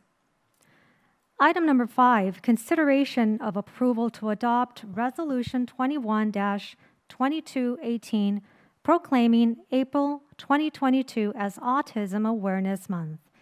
Mrs. Castro. Thank you, President Mendez and members of the governing board. The El Monte City School District is home to many children on the autism spectrum, and in fact, we house the regional program for students with autism. The district and the board are committed to seeing past the disorder and creating a space where all children, despite their label, can grow and blossom to their maximum potential. We are committed to the families of children with autism and employ compassionate and caring individuals to support our children and their families. So we ask that you adopt the resolution proclaiming April 2022 as Autism Awareness Month. Thank you, Mrs. Castro. Do we have a motion to approve item number 5? I'll make the motion. Thank you, Ms. Mendez. Is there a second? I'll second that. Thank you, Mr. Siegrist. Any discussion? All those in favor, please say aye. Aye. Any opposed? Hearing none, motion carries. Continuing to item number 6, consideration of approval to adopt Resolution 21-2219, proclaiming April 30th, 2022 as El Día de los Niños, celebrating young Americans. Mrs. Castro. Thank you, President Ruedas and members of the board. Many nations worldwide, and especially within the Western Hemisphere, celebrate El Día de los Niños on April 30th to honor and celebrate children, who we all know represent the hopes and dreams of every community. So the board is asked to adopt resolution proclaiming April 30th, 2022 as El Día de los Niños, celebrating young Americans. Thank you, Mrs. Castro. Do we have a motion to approve item number 6? I'll move to approve. Thank you, Mrs. Cobian. Is there a second? I'll second that. Thank you, Mr. Siegrist. Any discussion? Yes, only a comment. I wish we would have added y las niñas to give equal time to both. Thank you. Thank you, Mr. Siegrist. Okay, all those in favor, please say aye. Aye. Aye. Any opposed? Hearing none, motion carries. Item number 7, consideration of approval to adopt Resolution 21-2221, proclaiming April 2022 as Public Schools Month. Mrs. Castro. Thank you, President Ruedas. This resolution recognizes the fundamental service that public schools have provided to millions of young Americans over the years by teaching them the skills to lead productive lives, helping them celebrate the richness of our nation's cultural diversity, and instilling in them an appreciation of the benefits of living in a democratic society. And I believe all the cabinet members here before you today are products of our public school system. So we ask that the board adopt resolution proclaiming April 2022 as Public Schools Month. Thank you, Mrs. Castro. Do we have a motion to approve I'll make item a number motion to 7? approve. Thank you, Mr. Siegrist. Is there a second? I'll second. Thank you, Ms. Mendez. Any discussion? Yes, just a comment that I attended public schools in Oregon, California, and Washington. I went to 14 elementary schools, 4 high schools, 4 community colleges, and 2 state universities. So public schools, yes, let's keep them supported and progressing and growing. Thank you. Thank you, Mr. Siegrist. All those in favor, please say aye. Aye. Any opposed? Hearing none, motion carries. And item number 8, consideration of approval of collective bargaining settlement between EMETA and the El Monte City School District effective July 1st, 2021 through June 30th, 2022, accompanied with AB 1200 documentation. Thank you, Mr. President Solomon. Redis and Governing Board. Before you tonight for consideration of approval is the salary and benefits agreement with EMTA, which is our Elementary Teachers Association. Some of the highlights within it is a 5.5 increase to the salary schedule, which is ongoing, a 1% off schedule payment, and an increase in health and welfare benefits of $750, which brings our cap to $14,195. Some of the other aspects of it were to increase temporarily the rate of pay when our teachers cover a classroom if we are short a sub, just for the school year. And then with the agreement and the legislature approval of SB 114, which is the new COVID bill that started on January 1st, we agreed to covering the gap between October 1st, which was when SB 95 ended, and then when SB 114 came into play. So for anyone that was out during those 2 months as well and did not previously use SB 95 coverage, we will be covering that as well. Thank you, Mr. Sollenbach. Do we have a motion to approve item number 8? I'll move to approve item 8. Thank you, Mrs. Cobian. Is there a second? I'll second. Thank you, Ms. Mendez. Any discussion? Just to say thank you to our teachers for all that they have been doing in these very trying times and for the work they did in negotiations as well. Thank you, Mrs. Cobian. All those in favor, please say aye. Aye. Any opposed? Hearing none, motion carries. And continuing to our Section K discussion session of this evening, beginning with cabinet reports. Mr. Herrera. No, nothing to report this time. Thank you, Mr. Herrera. Mrs. Castro. Thank you, President Ruedas. Just wanted to share with the board that we are planning our summer school as we speak, our summer academy. We want to be able to offer mostly in person, but some virtual offerings as well. And our extended school year, which is designed and designated for students with disabilities, including our children with autism and other disabilities. So summer school and ESY will take place from June 13th through July 8th. And we plan to host it at all the sites so that we can designate instruction and intervention for students specifically at their home schools. And ESY will take place at Durfee, Thompson, Rio Vista, and Scherpser. Thank you. Wonderful. Thank you, Mrs. Castro. Mr. Sollenbach. Nothing at this time. Thank you. Dr. Garcia. Thank you, President Ruedas.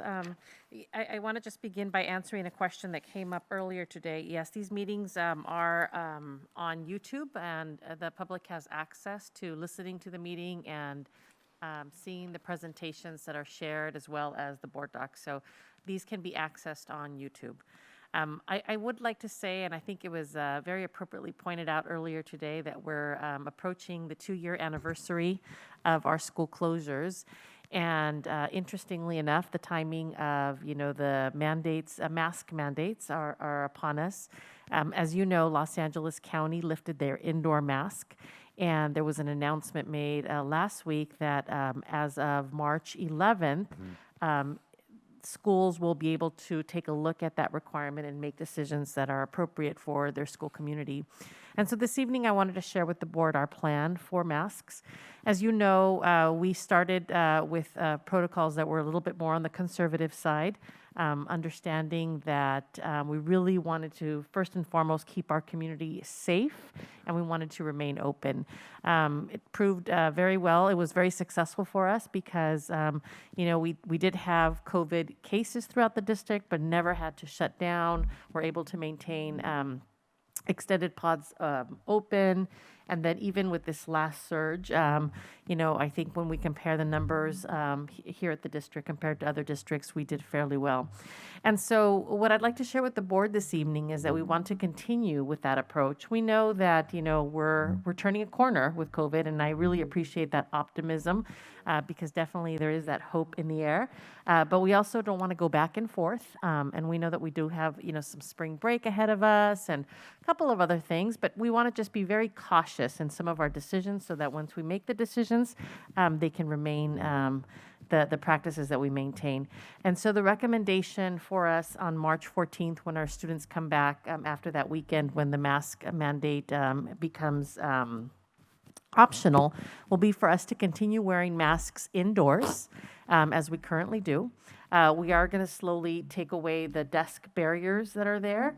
It's time to remove those, and we're very proud of the filtration systems that we were able to purchase, and we think that actually by removing the barriers, we're going to have a better airflow in the classrooms.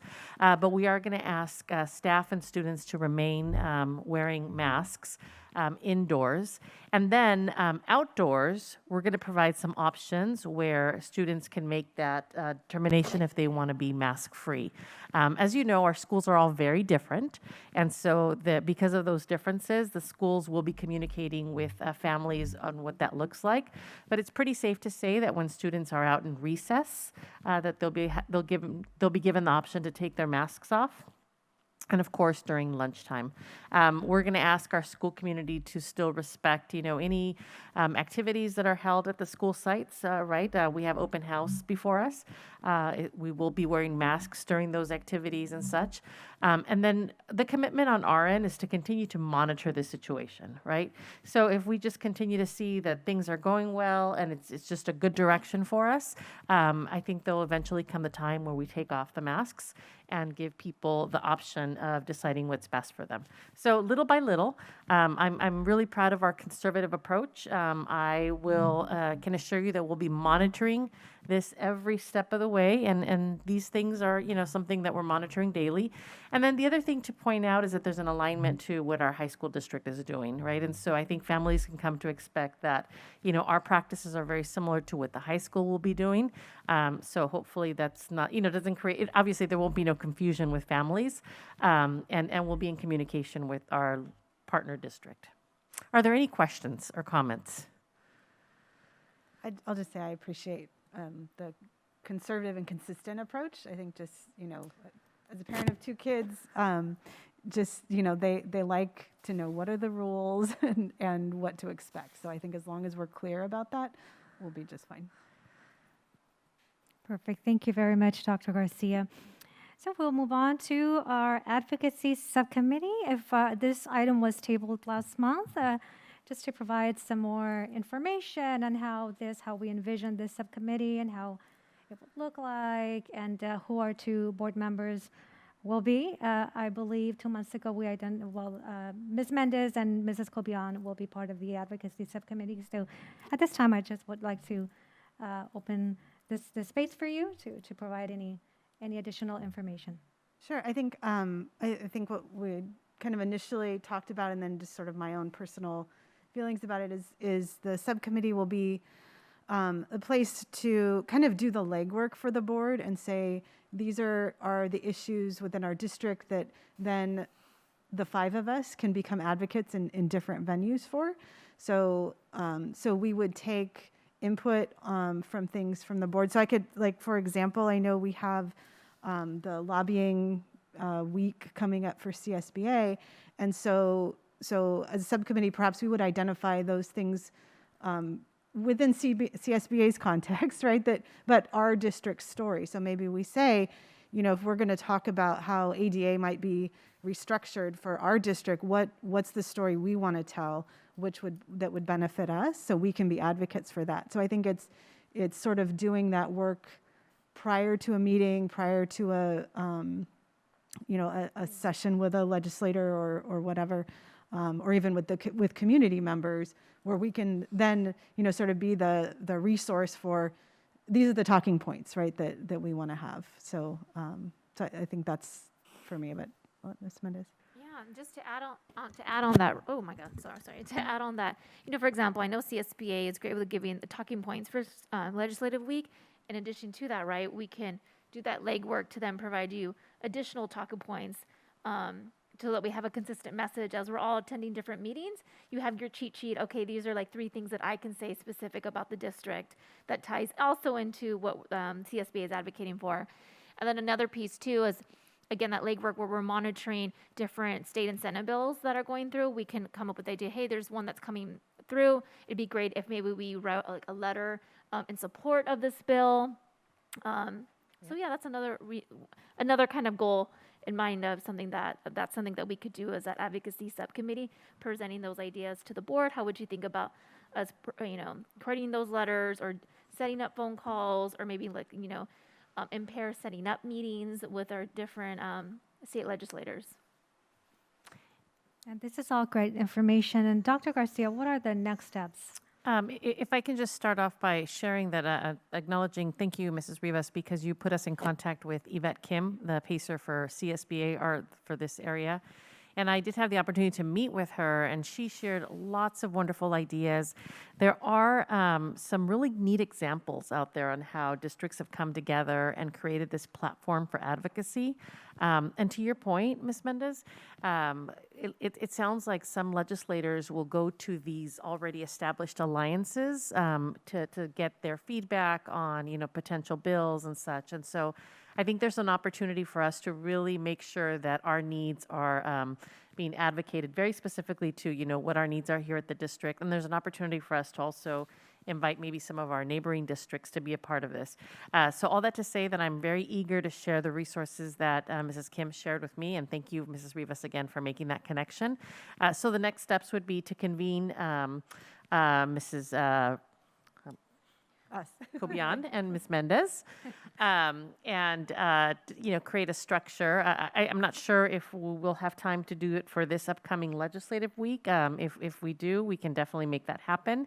But I think the long-term goal is to have a direct voice for what the needs are in this community with our local legislators, and then really, monitor, that political landscape so that we can always advocate for what we think is best for our kids. Perfect. Thank you very much for that, Dr. Garcia. Do any of you, Mr. Siegrist, Mrs. Rivas, have anything else to add? Just that it all sounds so good, the ideas that you both shared, and that Dr. Garcia shared as well. It all sounds really wonderful. Wonderful. Well, can't wait for this. So, thank you for volunteering for this great. I know that it's going to be a great experience. So, can't wait to hear what all the information on those resources that you're going to share. Okay. Now we'll move on to our equity follow-up. And so, as we mentioned, we all had the opportunity to. Should I pause? So we all had the opportunity to review our notes, and we obviously coming back once again, we engaged in that conversation on equity, wanted to come back and just also highlight the fact that we, Mrs. Rivas, Dr. Garcia and I, we had an interesting conversation last week on the equity subcommittee. And so we highlighted a few things that we really wanted to bring forward, since we want to refine our conversation as we're approaching to meeting with Mrs. Nicole Anderson this month on the 28th. So we wanted to share a little bit about that, and also strictly define really our work for the day of that meeting. So I will pass it over to Mrs. Rivas if you want to add or share anything. Yeah, thank you. I'm just really excited that this work is moving forward in the way that it is, and I'm very excited to hear what our administrative team has been working on as well. But Dr. Garcia did send us the notes from the study session that we had most recently, and we thought that today would be a very good opportunity to just review those notes and see if any of the board members have anything further to add. Since sometimes you walk away from a meeting and then your mind continues to work, and then and this is really the chance to come back and say some of those things that you thought about maybe after the meeting. So I think those notes are in our emails. And I was able to pull mine up right here from our desk. So if you would like to pull up the notes from the meeting, that's great. But if you don't need to see it, and you just have some further thoughts that you would like to share in response to the study session the last time, then this would be a really good opportunity to share them. Thank you, Mrs. Rivas. Does anyone want to add anything, share any additional thoughts, questions? The only thing I'd like to add is I don't feel that we should abandon equality and go to equity, because our Constitution's based on equal opportunity for everybody. And I think the push into equity, if you abandon equal opportunity, equal access, that's a major problem. The law system is worked on. Everyone is being treated equally. So be careful of that distinction between the two. I don't think they're incompatible, even though we were told they were. I don't believe they are. I think equity has to include equal opportunity. I was thinking about the Winter Olympics. There's an example of equal competition based on one's ability to perform, not giving any special consideration for anybody, just on an equal basis. So for me, equity and equality have to come together, not be separate. Thank you. Thank you, Mr. Siegrist. Welcome. Any others? Yeah, Mrs. no, Kobian. and I think just to pivot on Mr. Siegrist's comment, that I think I really appreciate that, because I think equality is what we're looking for, and then we figure out how we may need to measure that differently for different students, because some may need additional supports. And I really like the analogy of just taking down the fence. So I think ultimately that's probably our goal, even beyond that, is that every student can get to where they need to go. And so on that, one of the things I was really interested in is that idea of an equity walk. And I know we're not doing classroom visits and things like that at this point, but maybe we could kind of create a framework for what that would look like in terms of kind of next steps and things. I don't know if that's something that's currently embedded when administrators do those kind of walkthroughs or when we as board members do, but maybe, not maybe a checklist or just sort of, this is what you should see. This is what, if you see it, might raise a flag. So we can be a little more explicit about what that means to identify gaps in equity or things to really highlight where equity is being advanced. So that was one area I think I would like a little more information on. I'll let someone else go. I like that, Mrs. Kobian. Thank you for sharing that. And yes, so please know that we will meet next week, right? So definitely this is something that we will focus on during our conversation. Anything else? Yeah, just for myself, I really like coming back to that question of what do we want equity to look like in El Monte City School District? And again, ties into what Ms. Kobian says, right? And then ties into the work we're doing with kind of like that end in mind where we're talking about like when a student leaves our district, what does that look like? When a student is identified with an area of need, what does that look like? When we go to a school site, what does that look like? When we're in an IEP meeting, what should that look like? And so keeping that question in mind as we're doing things, and maybe then again going to our vision and our goals and tying that in, right? Is our vision and our goals, can we clearly see what equity looks like in our district? That is the perfect segue. I don't want to Thank you, Ms. interject. Mendes. Yes, and please, Mrs. Rivas. Well, I don't want to be interrupting Dr. Garcia. No. But that was part of our. I think it was hinted at the study session, and then at our most recent meeting of the subcommittee, we talked quite a bit about that. What does it mean to just relook at the strategic plan through this lens? Because really, we don't want equity to be something that's just tacked on to what the strategic plan is, but really, I think that by starting with that question of what is success, we're really saying that we are defining success through this this way of looking at things and the outcomes that we really do desire for the students. In other words, equity really is just inherent in the work that is happening, and it's not just something that's tacked on.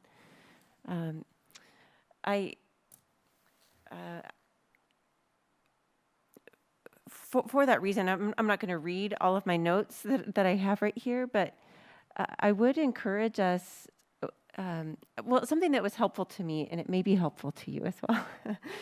I started to write out, similar to what we did as a group for the strategic plan when we were writing out our goals and our values. I started to write out, answers to that question: what does success look like to us? And I did it in a way that kind of incorporated what I heard at our last study session together. So I'll just read a couple just as an example, because I think it may be helpful for us if we're really going to engage the work of revisiting the strategic plan. If we think about some of these things in advance and when we come together, I think that, this it could speed us up a bit, right? So there was some talk about what our students would be exposed to. Our students will engage in a robust curriculum that includes history, science, music, theater, art, travel, geography, fitness, health, is not limited to the content of state tests. Our students will have access to the best materials, pedagogy, teaching, and technology, and achievement among all groups will be high, right? So, but I have a full paper full of these, so I'm not going to read all of that, but there are so many places where the extra support is important, or removing barriers shows up, or opening doors these values that we really hold that are, I think, you know, demonstrating that we are looking at things through an equity lens. One thing is our education leaders will reflect a belief in the brilliance of every child through our expectations and practices and systems. Or to Ms. Cobian's point about the equity walk, our expectations, practices, and systems will be regularly reviewed for how well they target and help us achieve our economic goals.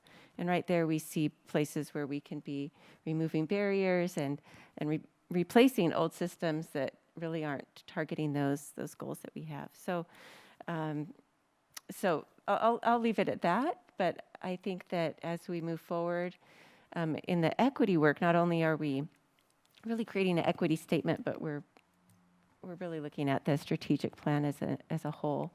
So continuing to think in those ways, reviewing the notes that were sent to us, and thinking through what, you know, continuing to think through what does success mean to us. I think that will be helpful as we move forward. Thank you, Mrs. Rivas. Dr. Garcia. Thank you. A perfect segue again, because, you know, the biggest aha for me after January 31st was that this wasn't just about equity. This was really about, you know, the transformational practices that we really want to see embedded in our district in a systematic way. You know, and hearing the MTSS team tonight present, I mean, everything is just really aligning for me.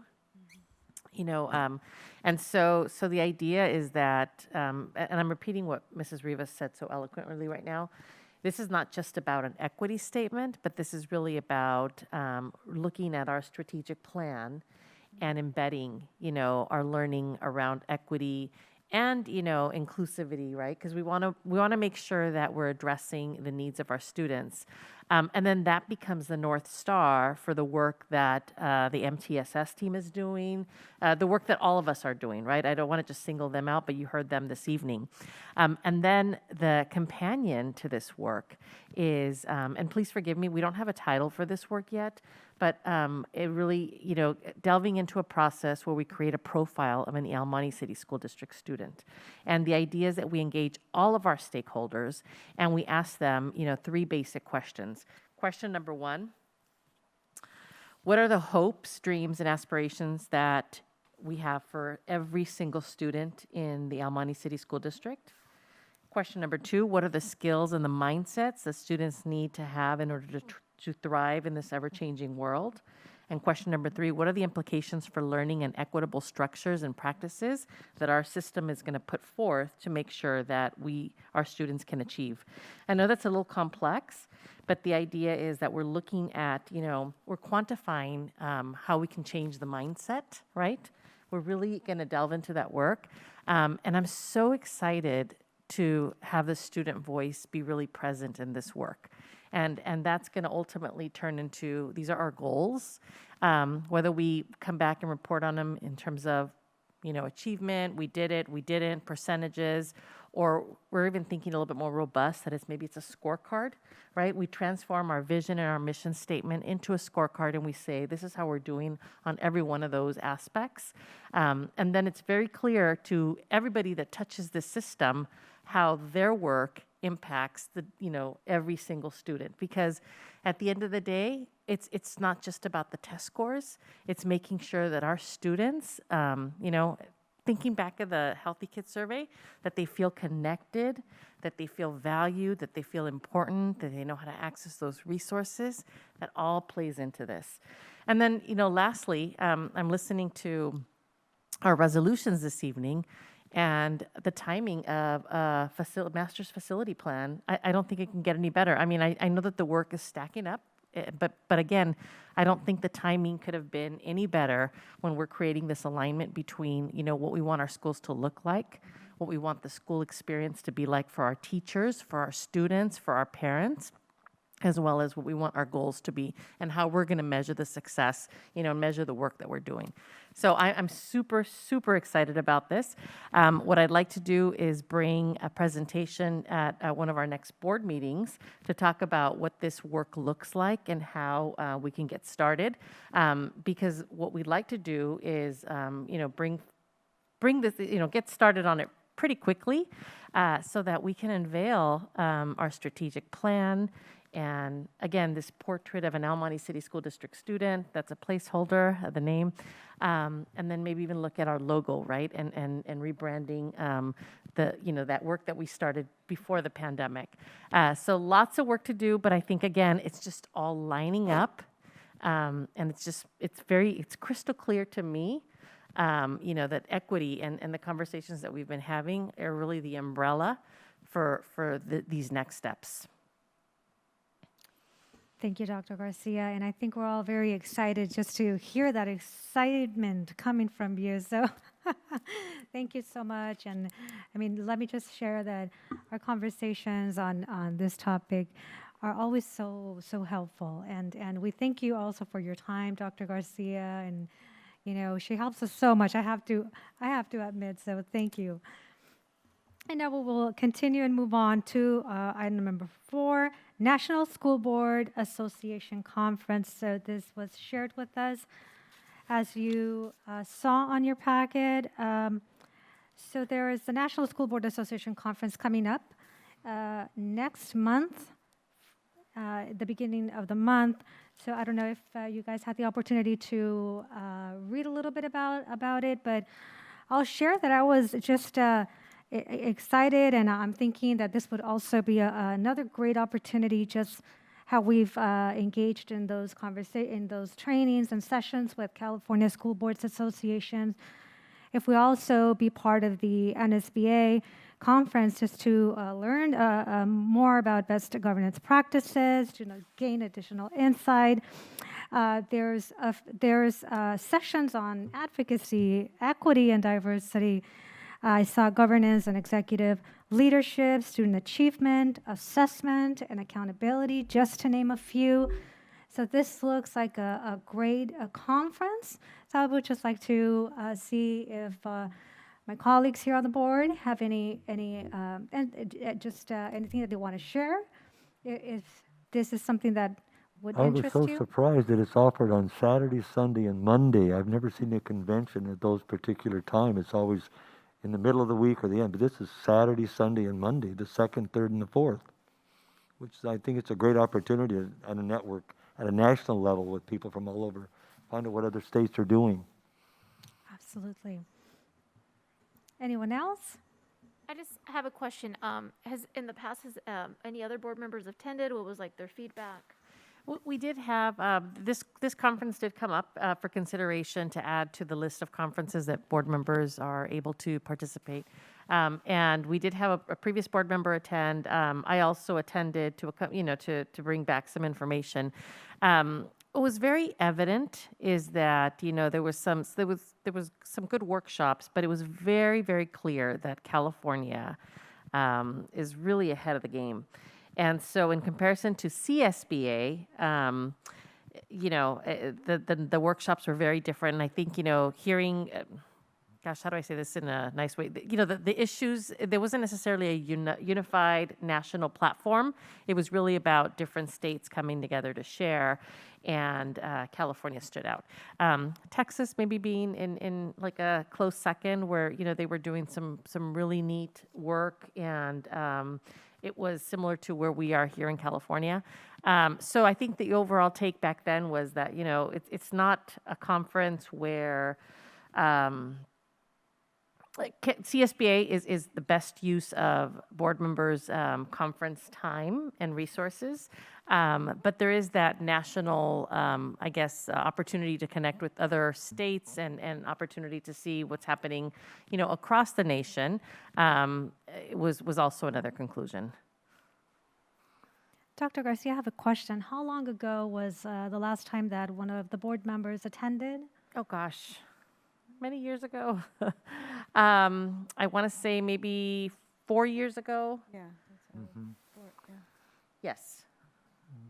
But times have changed also. Things are different now. I'd like to see what they're doing in Massachusetts, because Massachusetts is having a wonderful success with their students as far as the academic performance of their students. And to us, I think we'd be cutting ourselves short not to be able to network with these people from other states. I'd like to see what they're doing in Virginia, South Carolina, North Carolina, Oregon also. Oregon's always been really good. So it's an opportunity to do that. You know, I think if I can just add, that was the intent of going that time around, is just to get a sense of what the conference was and bring back that information. At the time, after the board member presented, myself, you know, there wasn't an interest from the board to add it to the list. I think there's an opportunity to see if there's any changes. And because it's a local conference, it's being held in San Diego, I think that makes it very convenient. And so I think if this board were to decide to consider that conference for this coming year, we'd have to make, you know, a decision to this evening, and then also bring back some information so we can determine whether it's a conference that you want to add to the list of conferences for the board, or you know, wait a few more years to see if there's any changes. And definitely, I agree on that. If it's something that, if we are provided that opportunity to attend, and then we come back with that information, and then we'll see, well, is this something that, you know, we should consider moving forward to attending, you know, the next year and whatnot. So at this point, I would like to just ask the board if they're interested.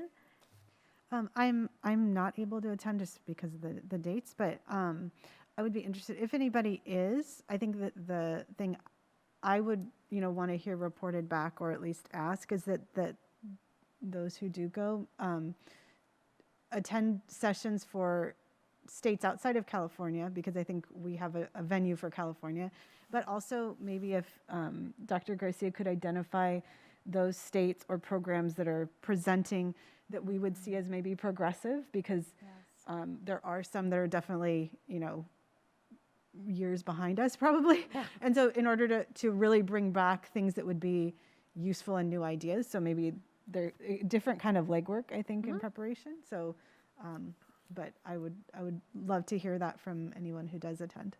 Completely agree, Mrs. Copion. Any other thoughts?